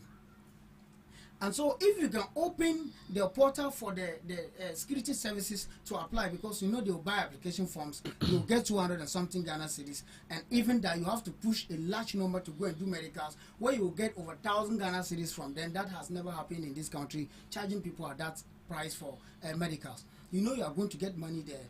That was what you did. Even the military forms alone is over a year now when they enroll the application. Every time you ask them about military, immigration, whatever services, all the security services, they say it's in the pipeline. The question is, what at all is in the pipeline? They are keeping everything in the pipeline. People that went and queued and voted for this NDC, were they coming from the pipeline? You were not coming from the pipeline, but everything around the security. Now the figures, they are holding it. They don't even know how to manage it. The number is too huge in the sense that they want to get money from the people, so they don't want to come up clearly to tell the Ghanaians what at all they are doing at the security, why the military application has not seen the light of the day. What is happening? So this is not about the previous administration doing what and doing what. No, it is the fact that the current government is not being truthful to the Ghanaians. It's the fact that the current government is not ready to work to the benefit of the ordinary Ghanaian. Their interest is throwing money to DCs, MMCs, and whoever, presidential staffers and all that. So please, enough of this story that the previous administration is what has accounted for what we are going through today. No. Well, Mr. Chambers, there are backlogs from backlog of trained teachers from 2022. As well as many graduates from 2023 and then 2024 who are still awaiting payment. And all of this happened under your administration.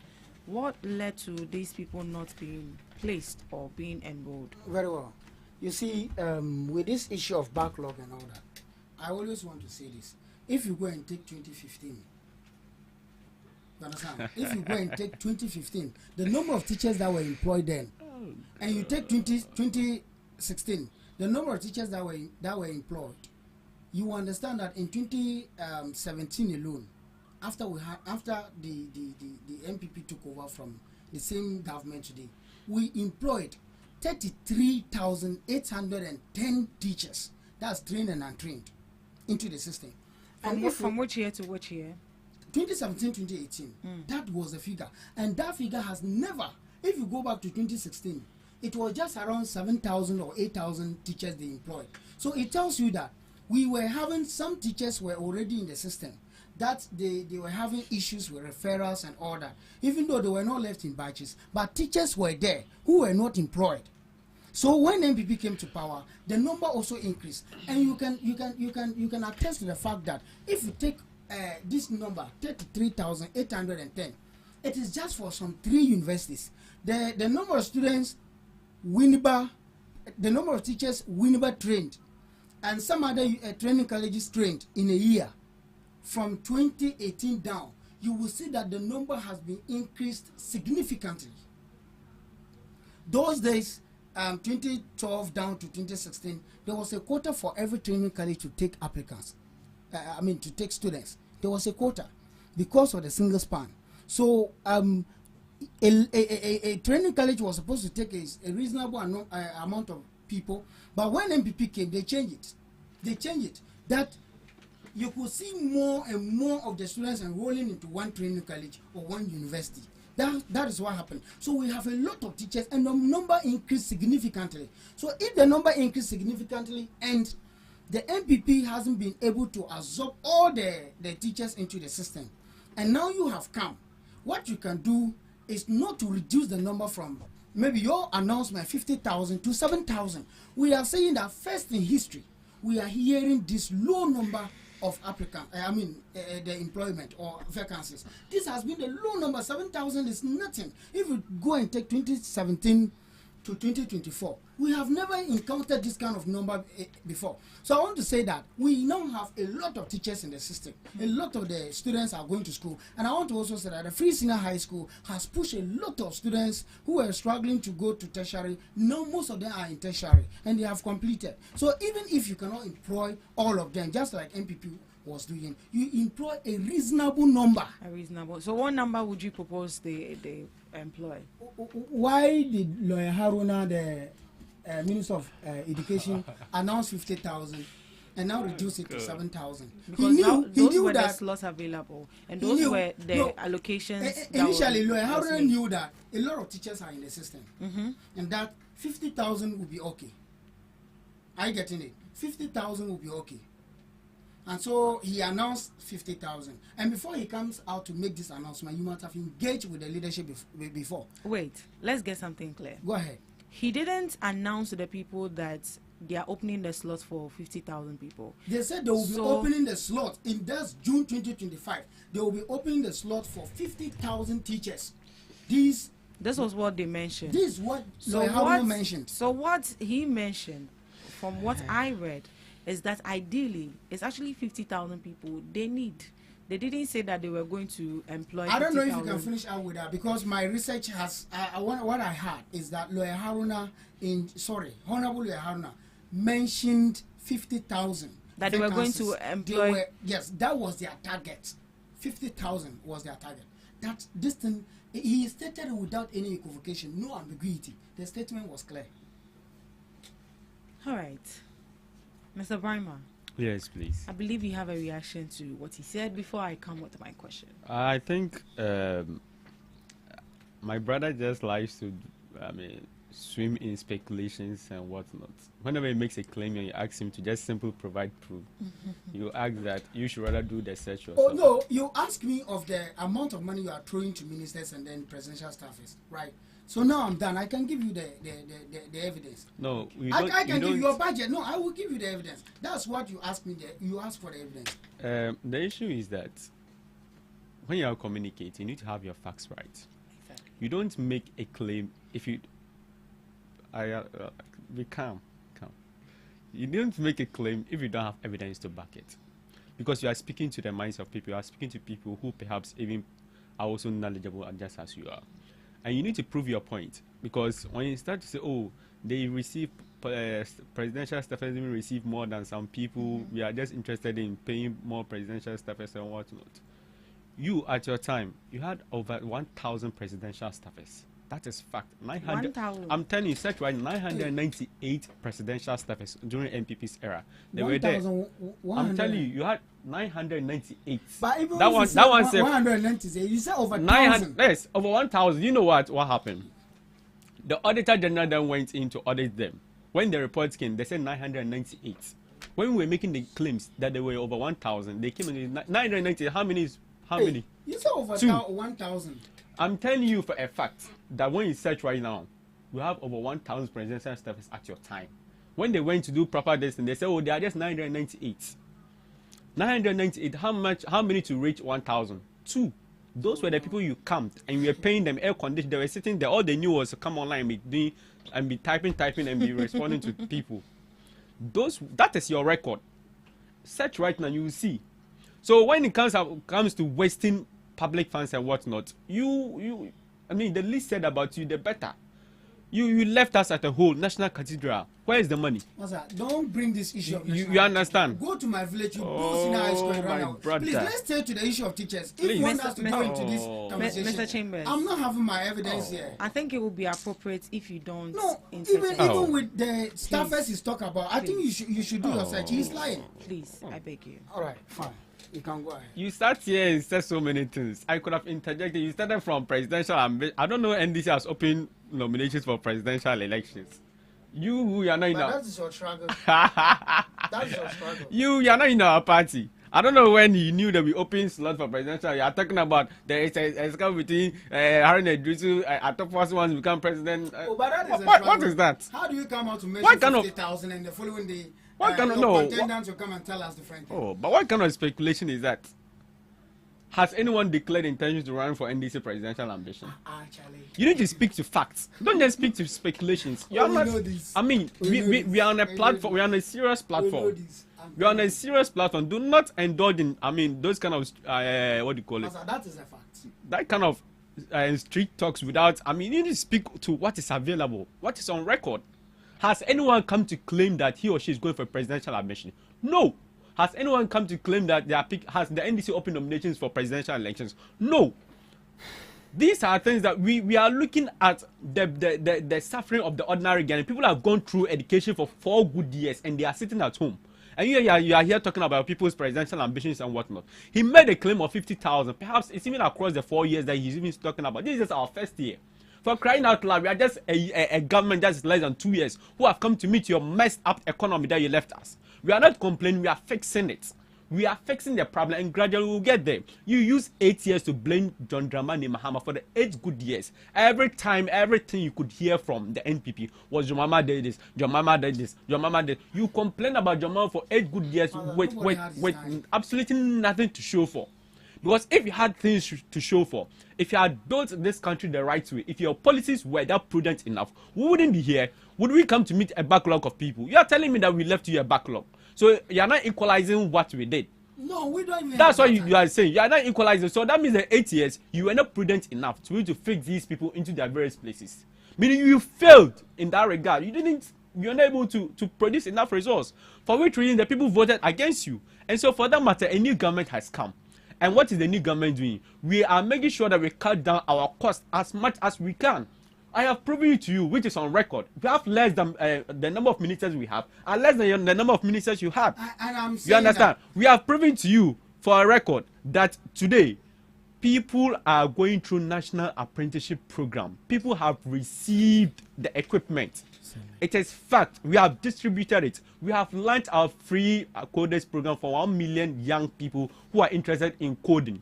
We have distributed about 600 laptops for the various centers to roll out these programs. The digital e-gate couldn't open for the digital man. Talk about that. You went to commission an e-gate. That is your record. We have built a terminal 3. What did you do at the airport to go and commission e-gates?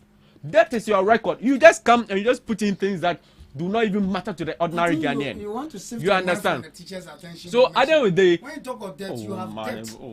In the history, NDC left a huge debt. Don't worry, his microphone is on. We left you a 120 billion Ghana cedis debt to GDP. We came and met over 700 billion Ghana. Do you know what we did?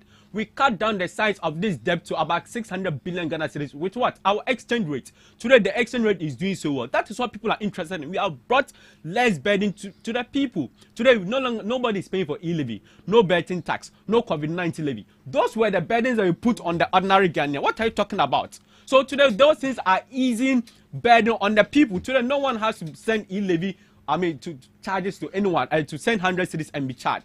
Those are the facts on the matter. So today, people are feeling the relief.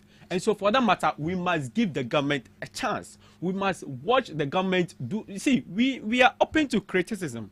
Anyway, the NDC government is open to criticism. We are known to be able to tolerate all manner of criticisms. But you must do it constructively. Because at the end of the day, you who is calling for equity, you do not even have clean hands. You have done worse. You have left a backlog. We are doing what you could not do. So at the end of the day, what we have to plead to the conscience of the ordinary Ghanaian is that this government is committed to making sure that we eradicate the unemployment issues. You came and met unemployment around 7%. You took it around 14% as in 2024 when you were leaving government. You left us so many unemployment gaps. You understand? So if it is about, statistics, figures, that bears the NDC out and making sure that seeking the well-being of the people, making sure that we provide job opportunities. Today, social intervention, free primary health care is being launched. What did you do in the health sector? You came, your whole finance minister during the COVID-19 era. Can anybody tell us till today, $150 that was charged at the airport during the COVID-19 era, where is the money? COVID funds, where is the money? 3 weeks of lockdown. The boast of a robust economy. 3 weeks of COVID-19 brought the economy down to its knees. World Bank gave you money. IMF gave you money. You took COVID-19 funds from ordinary Ghanaian. You charged us COVID levy. You provide free water and came to take it from.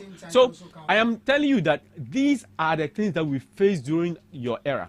And so for that matter, we have come a long way to make sure that we solve these issues. And so we are doing it. And the teacher recruitment that is going on is part of the solution in making sure that we put people in the right places.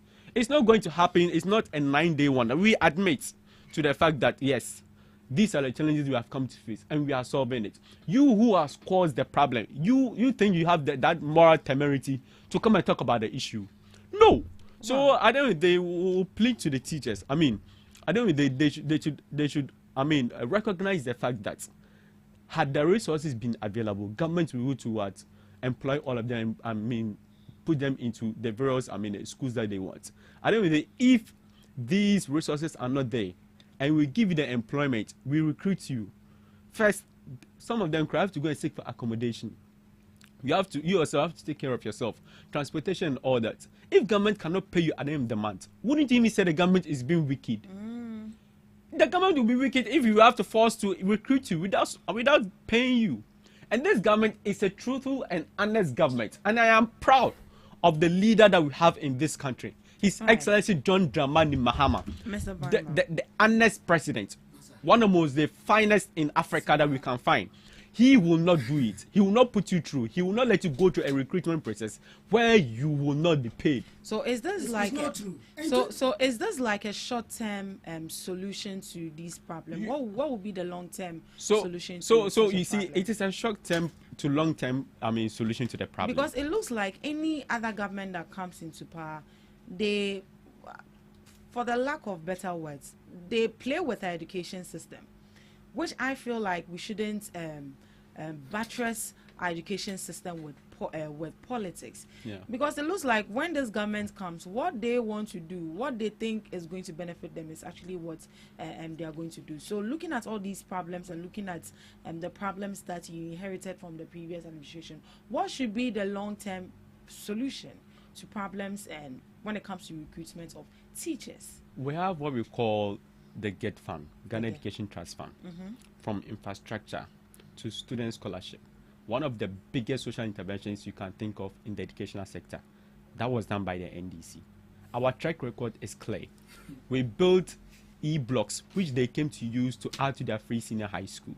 So I don't know, for me, what I believe in is that the source of funding for these kind of, I mean, what do you call it, employment issues, payment of salaries and incentives must be clear. We must have a dedicated source of funding in ensuring that we solve these, I mean, what do you call it, unemployment issues and teacher recruitment processes. You see, His Excellency John Dramani Mahama did something some time ago. Sorry, not to cut you. Yeah. Is the GET Fund still available? It is. It is working. Is it working? Yes, it is working. GET Fund scholarship. We even they've opened portals for local scholarship, undergraduate and postgraduate. So you are suggesting that that fund should be actually reserved and more funds should be invested into it to sort out this. So we have a dedicated. You know, all we are doing this is not because of money. But if you still continue to use these things as part of your, I mean, what do you call it, your budgetary allocation as a government, you have so many things to deal with. I don't know, when you end up being paying the debts you owe to, what do you call it, the creditors, loans you have borrowed, international bonds that you have taken and whatnot, that will be paying with interest. Whenever you finish paying all these things, sometimes a portion about 28% of the, I mean, GDP that is left, which you are going to use to do your infrastructure, big push. You are going to use to do so many things. But today, God means, big push. There's no external borrowing. We are not borrowing money from anywhere. We are using our own money to do it. Yeah. So it tells you that once you want to solve these kind of problems, you need to have a dedicated source of fund. You need to also look at. You see, there was a time where His Excellency John Dramani did something, which the NPP used we cancelled the allowances. Yeah. It was for a purpose. We used, instead of giving you the allowances, we can't believe it, money is money. But that paltry sum, we'll use it to be building health facilities. They told us that they don't chew infrastructure. When His Excellency John Dramani Mahama was building roads, was building health facilities, CHIPS company all over this country, schools, the e-blocks, they told us we don't chew infrastructure. They used it to compare against us that we are not paying their what do you call it, the students' allowances. Meanwhile, it was a visionary step because the monies we are giving them, why not save it, build more schools, open more schools, use it as a dedicated source of funding, so that you know that this money, it is for teachers that we're able to recruit. When you look at the training college, teacher training colleges too, we didn't even look at apply a quota, the number of people we can take. You understand? We have opened it free gates. Said that, excuse my language, everyone can pass through the system. Right. The number becomes huge.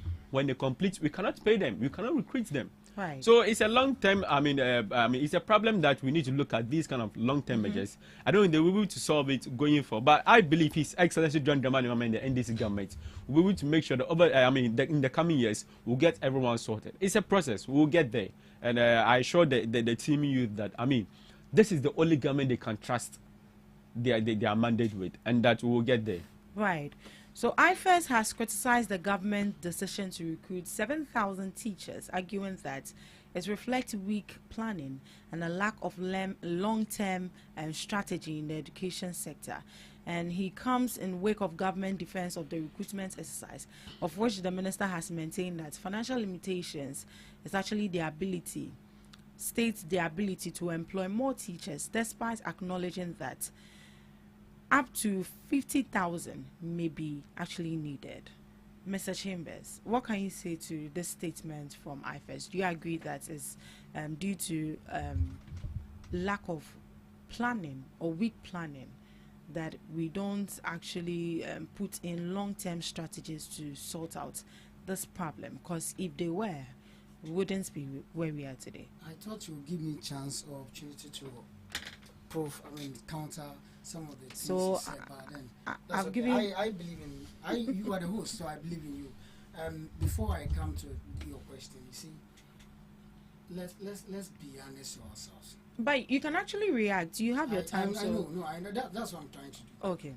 You are paying a presidential staffer 65,000 a month. Hey, you know. You see, have you sent the link? Have you sent the link? The link. Yeah. No, I've done my research. Can you share the link? So on Ghana web. Yes, you can do your check. Ghana web. Now, and no. See, respectfully, you are talking of a total number of over 1,000 presidential staffers by Nanadu. It's a lie. How many were there? Young man, please. It's a lie. Do your check. If you are able to prove me that. I said, how many? 1,000. How many? How many? I am saying that it doesn't exist. It doesn't exist. How many? Go and do your check. How many? Look. You want to counter me, so counter me with facts. I am saying that Chambers, it's a lie, and the number facts. is around 336. Hey. Go and check. We only I have heard you. You said we only heard of presidential staffers over 1,000 in your term. That's what we heard. Anyways, you see, let's get more serious. So from what I have here is 998. 99. Yes, 998. That includes the cleaners and everyone. Oh! Please listen. Check it too well. So we have this is it, and this is from City and Joy. Okay. So 998 staff, including 10 ministers of state, 28 presidential staffers, 254 junior political appointees, and 665 public civils. All are Jubilee House. All of them were Jubilee House. So in all, but later there was a report that 1,048 staff at the presidency were actually noted in 2023. 2023, that was report from who? Because look, I'm telling you that if you look at the figure, it's not where this presidential staffers. This presidential staffers we are talking about here. This is from City. Listen, these presidential staffers we are talking about here, we are saying that the money they are receiving, the presidential staffers and the John Dramani Mohammed's regime is way. Do your checks. It's way. I bet she has done it. She can equally do the same checks. How much were you paying them? Please, each presidential staffer, the senior members, they were taking 3,000 today. What is 30,000? You are paying them 65,000. What are you talking about? But to come to your question, I don't think that is why we are here. And why we are here is for the betterment of the ordinary Ghanaian. Your question again, I've forgotten. Please. My God, that's a long question. No. Maybe you have to go through it. So what is the long-term strategy or the long-term solution we can actually put in place to avoid such solutions? Because as you mentioned, 7,000 recruits are not enough due to financial limitation, and this is actually a short-term solution. So what is the long-term solution we can actually you see, in all of this, I believe that the government will have, you can suggest to them what you suggest, they will take. The thing is, for the first time we are encountering this number of teachers. I mean, that just a very limited number, a very small number going to be employed into the education sector is quite appalling. But I believe that we have a lot of teachers that are packed in the house, and the government should have paid attention. The government should have do whatever they can. If there's a need to even cut off some, budget somewhere, so that they can invest it into the education. So there should be a dedicated fund. Of course. You see, we have, when you see the enrollment of this, their road or big push or whatever under the social you understand that a road that was constructed. I'm just making a point. I don't know why you're laughing. Respectfully, I think you should. A road that was constructed. A road that was constructed. I'm just stating. She has asked a question. I'm not accountable to her. You see, a road that was constructed around 21 million Ghana cedis. That road, the money they have allocated for the rehabilitation of the road. You understand? Is double or more than double of that money. Is it the Pepper C Road around Volta region? If you look at the budget allocation, now they have told us that everything, the exchange rate is better, dollar is down, everything is cheap in this country. It means that whatever materials they are going to use in rehabilitating that road is going to be cheaper. So why are they doubling that, even not doubling? I mean, cutting that huge amount of money for just rehabilitation. So what if they want to redesign the road? No. Please, when we say rehabilitation of a road, it means that the road has been constructed. You are okay with the work, but there are some patches you are going to do. They are not constructing the entire road. They said they are going to rehabilitate. That is the statement captured there. You understand? You see, when you are coming out with such document, when it comes to road construction, we have those roads that is going to be under rehabilitations and those roads that are going to be under construction. So meaning a road that has been constructed properly is what what is it? I don't even know the term to use that, but I'm saying that what they are doing is not construction of the road. There's nothing they are changing there, just patching of the road. And the money that has been allocated there is so huge enough that when you push that money to the Ministry of Education, it could have done something better for our teachers. A lot of teachers are out there, they are not being paid, they are crying. You understand? Whatever it is, whether the problem is from party A or party B, the fact is that they are really rendering services to this nation. And so we have identified, or we have not seen the priority of this government, what they are interested in, what they want to actually do. They are not actually facing this matter, the issues relating to teachers, carefully. They are not facing it carefully, because you cannot have huge amount of money budgeted for just rehabilitation of a road, and that students who have gone to school, paid money, they are packed in their house, and you are giving them a little amount, just little number to be employed. That is quite unfortunate. We all know it. So the long-term plan, I think they have to put a system. If you say we have a GET fund, how well is the GET fund? How does it extend to everyone? Just like the way Free Senior High School extended to every livelihood. That is it. So if you have a GET fund, and you are talking about a GET fund, me, I have schooled all the way from where to where. I have never enjoyed GET funds. And I've not even seen anyone that have enjoyed GET fund. But in my house, I have seen students who have enjoyed Free Senior High School and all that. So, and maybe if we are going to take things into consideration, we might even have people here who have enjoyed Free Senior High School. So I believe that this long-term plan is good. But the NDC government is so fixated on short term. They just want to get a name for themselves that they have done this and they have done that. That is why we are suffering, because this number they are employing, you understand that they were supposed to do some employment in 2025. They told us that they were concentrating on getting financial clearance for the people that have not, for the teachers that have not been paid. That was not done. That was not achieved. As we see, it's still a huge problem. And now you have decided to just take 7,000 out of 80,000 teachers packed in the house. It means that in 2028, 2027 there, if care is not taken and they don't regulate the number of applicants to educational courses, we are going to have over thousands and thousands of number of teachers packed in the house. And I will also advise the youths. For me, looking at the current system we have and the treatment of this government to the teachers, there's no need even applying for educational courses to go and study education. You have to do other things.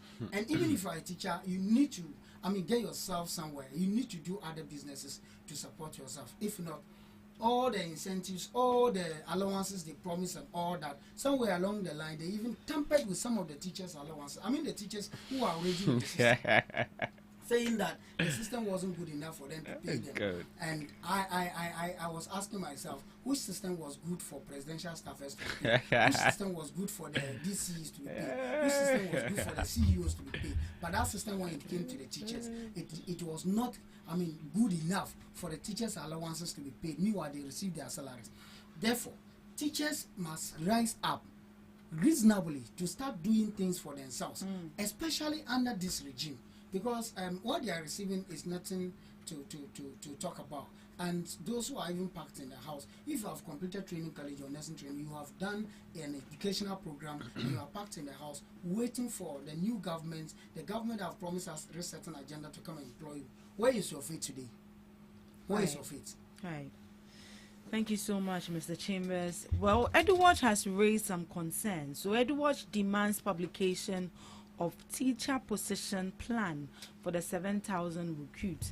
They've also raised concerns to the GES to publish district quotas for teacher recruitment. And also, they're also demanding that there should be an even distribution of teachers, especially when it comes to the urban areas, where they cited an example in the northern region that one teacher is teaching like 10 subjects, whereas the teachers yeah. So why won't the government actually deploy those teachers also in the rural areas? What can you say to the concerns they've actually? Oh, I think it's a good concern. Distributing, publishing the quota as to where teachers are needed, and also even distribution of teachers, and also transparency and publication of position plan for the 7,000 recruits. I think it's a good concern, and right. you know, EduWatch has been one of the let me say think tankers in the educational sector. Yeah.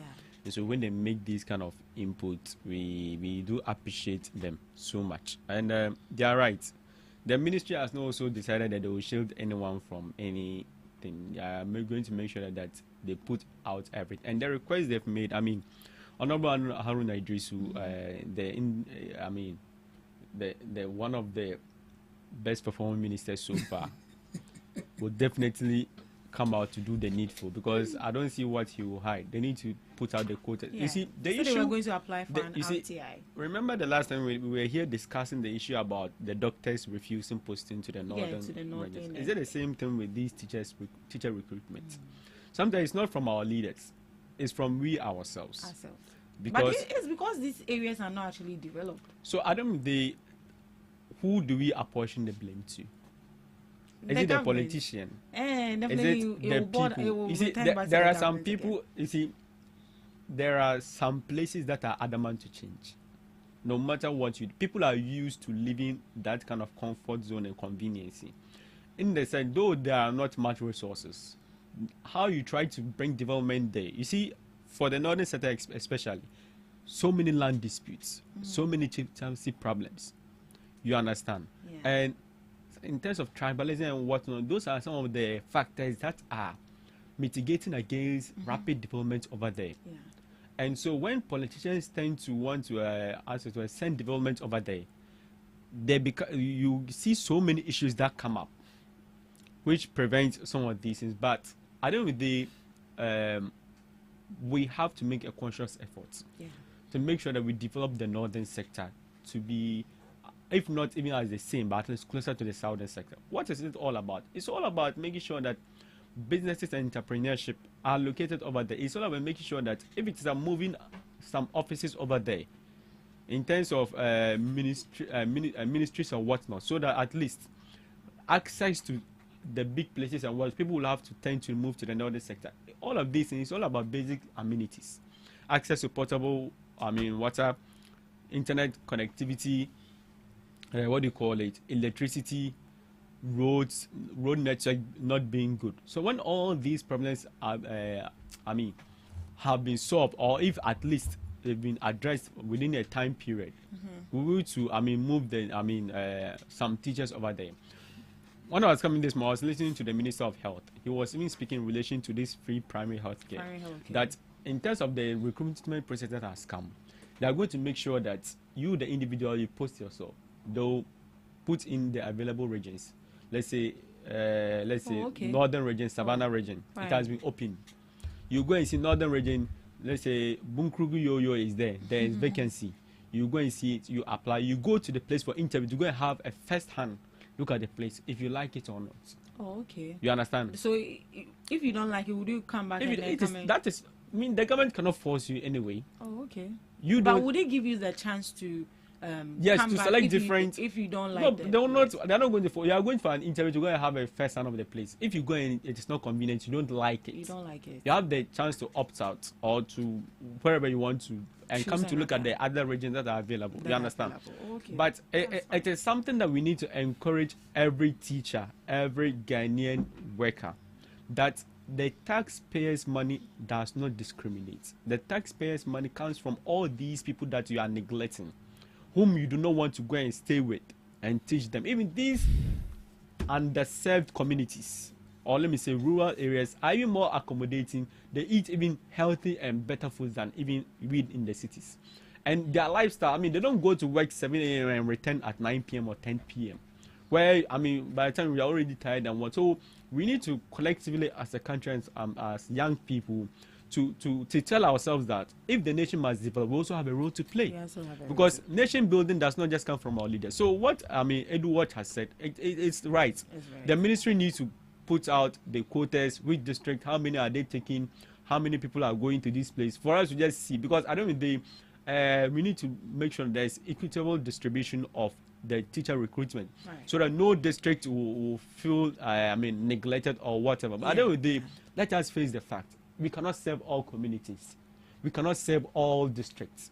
The teacher recruitment is even limited, about 7,000 available vacancies, which the government can accommodate. So I mean, this is our second year in government. We are gradually going to our third and fourth year. So I have the firm belief that indeed government will make sure that in the coming next days then the next year that will begin recruitment, we need to recruit more people because of budget. I mean, we are looking at exiting the IMF. The IMF issue. The conditions we are looking at exiting the IMF. So I am on the firm belief one is to be able to exit the IMF. We may be able to have more resources to be able to accommodate more people. Thank you. Mr. Chambers, do you have anything to say? Well, I do not have it. I think it's a nice idea. Yeah. But I want to say that the fact remains, and it's always that, like you said, some conditions or reasons that when they post teachers or post people from, urban area to northern part of Ghana don't want to go, and he quoted fighting or war. I want to tell you that it's not true. See, in Zabzu, where I'm coming from, we have, since when I was born up to now, I've never seen anyone fighting there. You see, northern part of Ghana, when you go to some of the fighting areas that are noted for maybe conflict or whatever, it's just one or two communities. And maybe in a near community to that particular community, they are not even fighting. It's not one of the reasons at all. See, northern region, I was saying this on one of the sisters' station yesterday, that northern region, it's just that the government is based in Accra. And it's not just northern region that is suffering. Volta region is equally suffering too. What are they suffering with? Look, a whole lot of things are missing in the Volta region. Lifestyle, education, roads, and all that. To some point where I'm coming from, I think our roads network sometimes is even better. With some part of northern region, it's even better than the Volta region, because I've been in Volta region and I know even though part of OT region, I've been there and I've seen what is going on there. People are really suffering. But then, this is a very nice move. I think those areas that are considered as, rural areas, we have to push our attention there. And the other time I was saying that the localized base system they were bringing would have been a best to solve that issue. Localized base system, teachers posting system, decentralization. Yes, they were bringing would have been the best to solve that issue. But I think that this portal that has been opened, they are still going to use the centralized system. That is what is actually giving us a lot of issues. Other than that, what I know is that when the government throws someone to my village where I am farming, now the person has no right to say you won't go. When you don't go, sanctions can be given out. And if it is a law that if you don't go, they can change you to your place of choice. I tell you, the government can put a law or regulation in place to ensure that you go there to serve for years or something like that. I have never taught in my home. I was a teacher when I taught in the teaching. I've been in the teaching for like 6 years or more. I have never gone back to my village to teach. It has been, you might go here, you might go there, and you have to. And you have to go. Right. I think that will be all on the issue of education. Well, in the coming days, let's see what happens. But on your last point, I do not agree with him on Mr. the last Brima, point. our time is up. I'll use the other time. Governments could lose I'll nearly use it to go 500 back. million You Ghana get mobilized cedis people a and campaign month for against it. every 1 cedi cuts from To do four a law that they taxes. must go So to where they governments want. could lose close to 500 million people, every any people month use it against of us. every 1 You cedi use it. reduction in four You taxes, tell them we are for following plans to suspend some levies to ease rising fuel prices. Yes, so I think we've all heard and we've all seen the videos of President John Dramani Mahama's cabinet meeting on the issue of fuel reduction.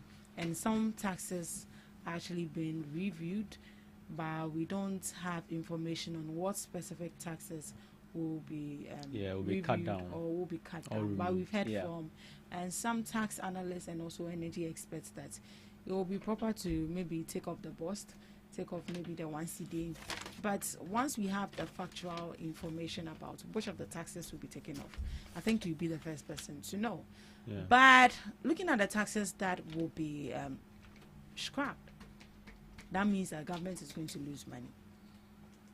And hearing from the analyst, he says that government could lose nearly 500 million Ghana cedis if 1 cedi is even taken from these taxes. Are you ready to lose such an amount of money? I think that is 500 million Ghana cedis going into the pockets of the ordinary Ghanaian. This government believes in easing burden on the ordinary Ghanaian. Yeah. We don't just have to focus on chop. Giving. The ordinary Ghanaian is giving. What is the government giving back to the ordinary Ghanaian? We have made sure that we worked on our currency, the exchange rate. One of the main factors to having a good economy, like an importing, import-driven economy like ours. So when you're able to tackle your exchange rates, you're able to make sure that you ease burden on every household. How does that happen?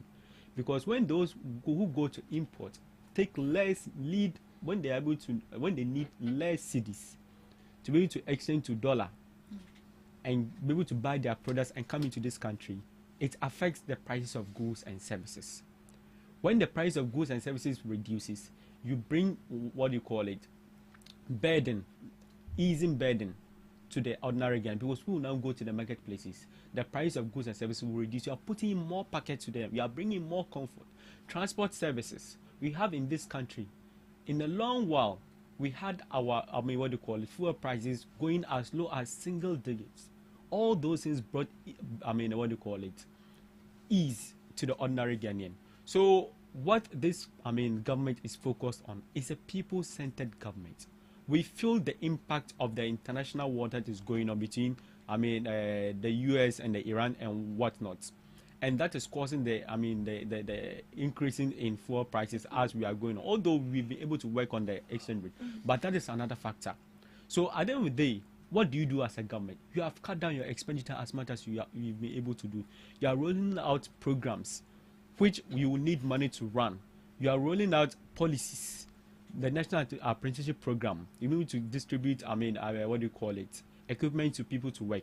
A Jumaro program, we are training the 1 million coders program. We are launching free primary health care. We are launching. We're able to do away with COVID tax, betting tax, e-levy. We've been able to slash the fees of, people entering into the health training college by 50%, level 100. We are giving, the free level 100 incentives, people giving back their monies. So all these things are what you need finances for.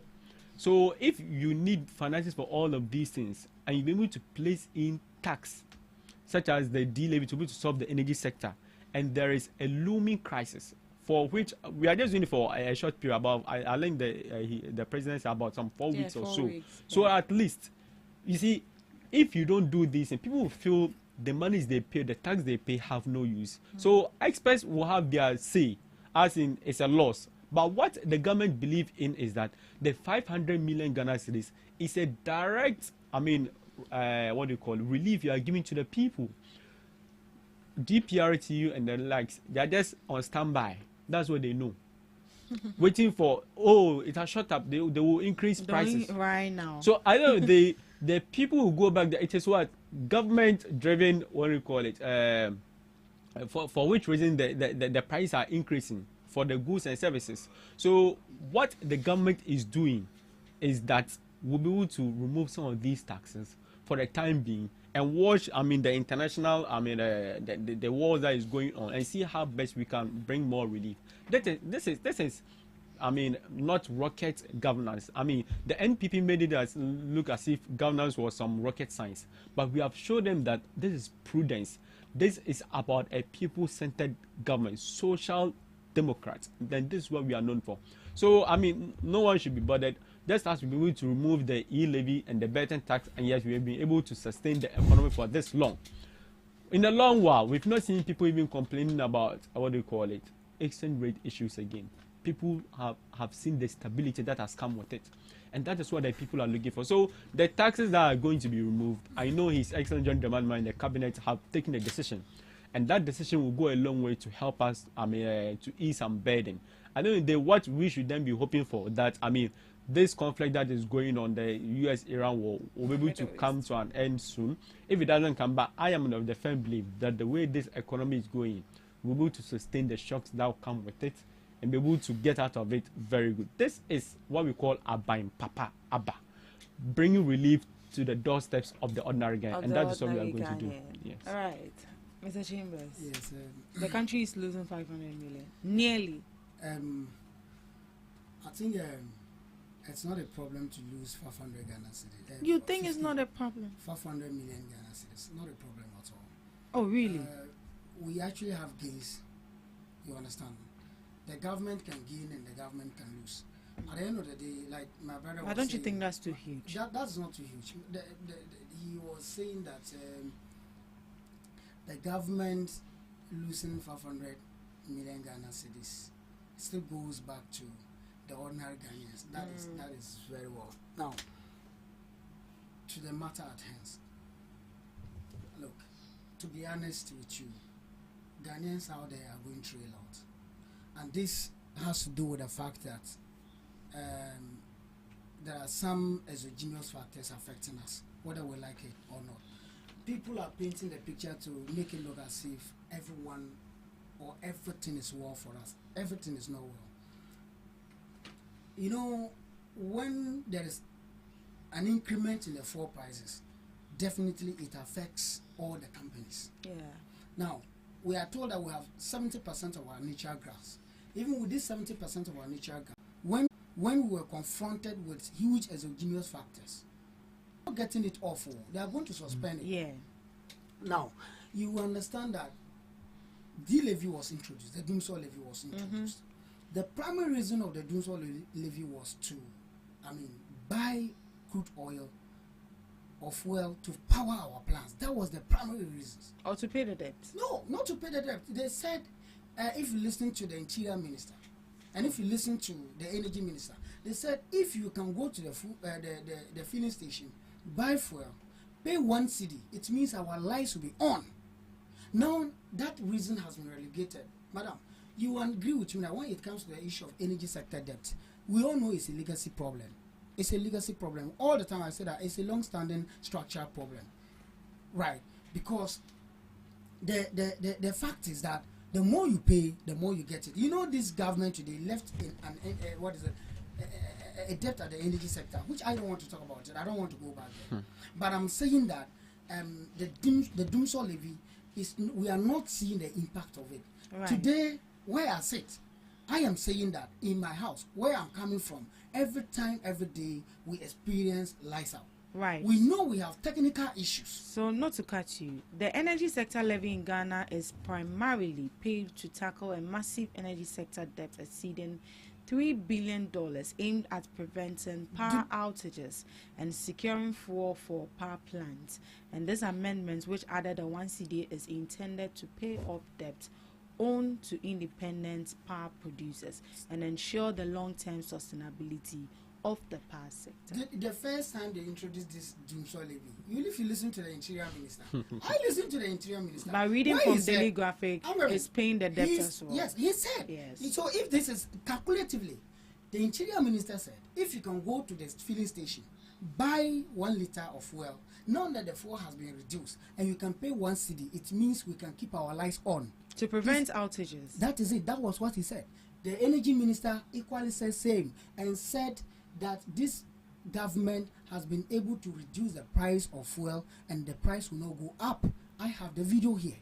You understand? This I don't dispute that fact, but the primary reason and what the ministers were creating in the minds of the Ghanaians was to keep our lights on and not to pay the debts. And he said the price will also not go up. Yes, that was what the energy so minister said. Why are price going up? I just because of the exogenous factors. But the only thing is that they wanted to mock and criticize that. But was it planned? Was it planned? What? The factors you are mentioning, were they planned? Planned by? As in, were they planned? Did they see it coming? Well, I don't know. They don't see it coming. They never thought of the Middle East war. So you can agree with me that it wasn't intentional that the fuel prices were actually increased. Why? I don't get it. Like, I can agree with you that the fuel prices. So would you agree with me that the fuel prices increases we are seeing today is not as a result of what is happening in the country, but as a result of what is happening in the Middle East? We all know that anytime there's going to be increment in fuel prices, it has to do with exogenous factors because we don't have the oil. We have our oil, the crude oil traveling from the Strait of Hormuz, and that is around 25%. That is what the Middle East war is affecting right now. But with the Russia, we know we get about 30% of crude oil from the Russia. Now, I would always say that the exogenous factors can account for the fuel increment. Not like people who have used people have used exogenous factors to score political points. I don't want to do it. Like people are telling us that Russia-Ukraine war, Russia is far away from Ghana. Over 7,000 and all that. You saw it, the president today. But I always say that we know that the increment of fuel prices is because of the exogenous factors. So nobody, like the kind of political party I'm coming from and how they train me, I don't sit here to paint the picture as if exogenous factors cannot affect our fuel even prices. if you are seeing it. No, but I just saw a minister who saw it, a president, someone who has been a president, a vice president, an MP before, saying that exogenous factors should not be the reason the fuel prices we are experiencing for the increment in fuel prices in this country. Who am I as an ordinary Ghanaian not to believe him? You don't believe him and voted for them. Right. So I was quite, a bit surprised when they were playing the youth and telling us that, the Middle East war is what is affecting us, not at all. You see, quickly they have to suspend this delay. Then they look at other alternatives because the D-levy is not solving its purpose. I tell you, I don't know whether it is because of my area. Are you sure the D-levy is not solving Look, my area I'm coming from, the light can decide to go off at any time. And what they told us was that we were experiencing some technical issues. Maybe your area you are not experiencing lights out, but I'm saying that every time when you pass by our house, the generator is on. Fine, it should be open now. So it is a nice idea. But I feel like for now, until they make an announcement clear to us, which of the levies are going to be scrapped off, it's a nice intervention. And this is what I expect from every government. Like what happened in 2022. Anytime there's an increment, come on, I'm saying a statement of facts. So if you're laughing, you look as if, and you can check. Once they're speaking, you can only counter. If you have something better to say, you can only come in when you feel like, what I'm saying doesn't exist. 2022 taxes were reviewed in February to somewhere April. That was what happened. And so every government will have to come with any intervention. So if the government is announcing it, that is fine. The only problem I have with them is their ban on coupons, making it look as if it is true, whilst in the index it's a lie. Because you see, when you are using an official vehicle, and you are going to run an errand for, let's say, you are going to run an official errand. You don't use your own money. You don't use your own car. You are using a government or a state car. You are using an official vehicle. And that official vehicle is fuel. They buy fuel into it and you are using it to run your errands. So away from this idea that they have banned the coupons, ministers should not use the coupons, and that, if you go to the energy sector alone, I'm wrapping up. If you go to the energy sector alone, Minister, only the minister that is seen as someone not using the coupon. But the rest of the technical people, the rest of the people that you agree with me that they are technical people, they are all using cars. Right. So away from this idea that there is a ban to ease burden on ordinary Ghanaian, God. I mean, how does it even affect our life, Right, Mr. Brima. So we have about 12 taxes on 4 products. Looking at all the taxes, they come with some is 1 CD and some coins. Some is actually coins. When I mean coins, it's pesos. Yes. Looking at all these levies that we are actually paying on 4 products, which of them do you think should be scrapped? Would you say that the Dumsor levy should be scrapped? You see, I don't think so. You want the Dumsor levy to be scrapped because it's not your government that is taking it. The issue is that you see we have a legacy debt caused by some group of people who came into government for the last 8 years. Oh no, it was left in your origin. Abba, please don't say that. No. Mr. Brima, can you please allow me to make my summary? Legacy debt. Don't say that. Don't say that. I beg you. Please. Let me hear from the gentleman. I know you give me the chance, but when you like our counter, you shouldn't say legacy debt. If you say legacy debt, this whole thing has been there. You don't sit here to say 8 years. No. I am telling you that you are not part of the debt. No, you don't say 8 years. Your own president left it. So the previous administration didn't leave. No, he should not listen. No. I believe that. Yes or no? So the previous administration didn't leave any debt in the energy sector. We never said that. We did. Oh, yes I or am no? saying that. We added to what John Dramani Mahama. Okay, so there was a debt from the administration. So why I believe the D-levy shouldn't go is that it is going a long way to solve this legacy debt. And so for that matter, the issue is that we have long pampered our energy sector in terms of pampering in the sense that we have the ECG, Electricity Company of Ghana, we have the VR, we have NETCO. All of them are spending money. When you go to the Public Accounts Committee, they go to tell us about so many, infringements that they have done in terms of their finances. Cables getting missing, people stealing cables, like so many things. We have to tackle these loopholes. Corruption is the main cause of these things. So for me, I believe for the D-levy, it should be there to serve its purpose. What we should rather be calling for our citizens is that the prudent use of the D-levy. This is the amount of money we have accumulated within the year, specifically from D-levy. That is what I expected of from the NPP during their era when they were taking the E-levy. So that we know that this is the amount of money that has come from D-levy. This is what we have allocated. This is what we are using for this. So that's why we are being accountable to the people. But do you know that they are now asking the current administration to account for the 1 CD levy? Of which one? The D-levy. Yes, but we just passed it. It's not been long. It was even last year that we started taking. We've not been up to even a year. And how much is that money? Will it even be enough to even kill a rat? Let me put it that way. You understand? Oh my God! Why are you doing that? Why you paid some 10 billion Ghana cedis? I am saying that we what is your problem? Sector debt. We have paid some. Relax. We have paid some. No, this debt issue there. So you understand the fact that we have paid some. No. By your government's left it. No, but then we inherited it from the same gentleman today. Please. We inherited it from the Guinea Fowl settlement. But you left some. No, I'm not saying that. But you should not pay. But you left some. So you should calculatively take it away from there. He doesn't want to accept that his government actually left some. Why? When your mama came into power in 2008, before 2008, didn't you leave some debt too? No, but so if we keep doing that, all of us are guilty of it. But other than you want to paint the picture as if you are a saint.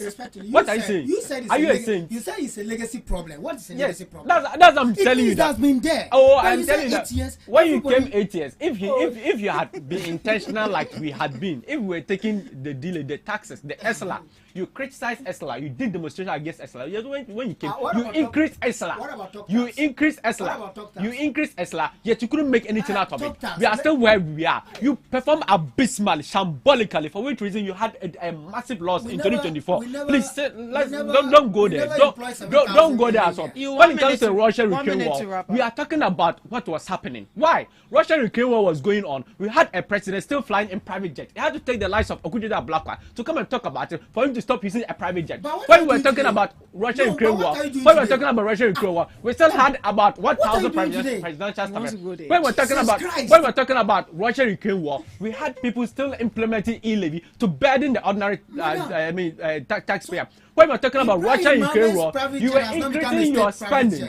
When we're talking about Russia-Ukraine war, all these things were happening under your watch. You were building national cathedral. Thank you so You were much. going to import stones from Israel so much, to come and do gentlemen. national cathedral. We had your finance minister borrowing money in the name of data bank.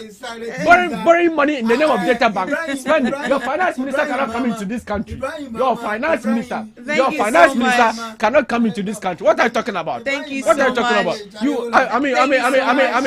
Give me 1 minute. For the last, I need to let our delegates be aware that going into the NDC, the internal elections. Going into the next elections, do you know that I'm charitable to you? What is Ibrahim Mama has done here? We are talking about a private jet. Someone was living like an Arabian king. An Arabian king in this country. An Arabian king who was flying private jets, bathing in the skies. Bathing in the skies whilst we were bathing in our bathrooms. What are you talking about? Thank you so much for joining us on the Ghana Talks Breakfast Show. You can't tell us so much for joining us. We had such an interactive time right here in the studios. We'll be meeting same time, God willing. Do have a lovely day.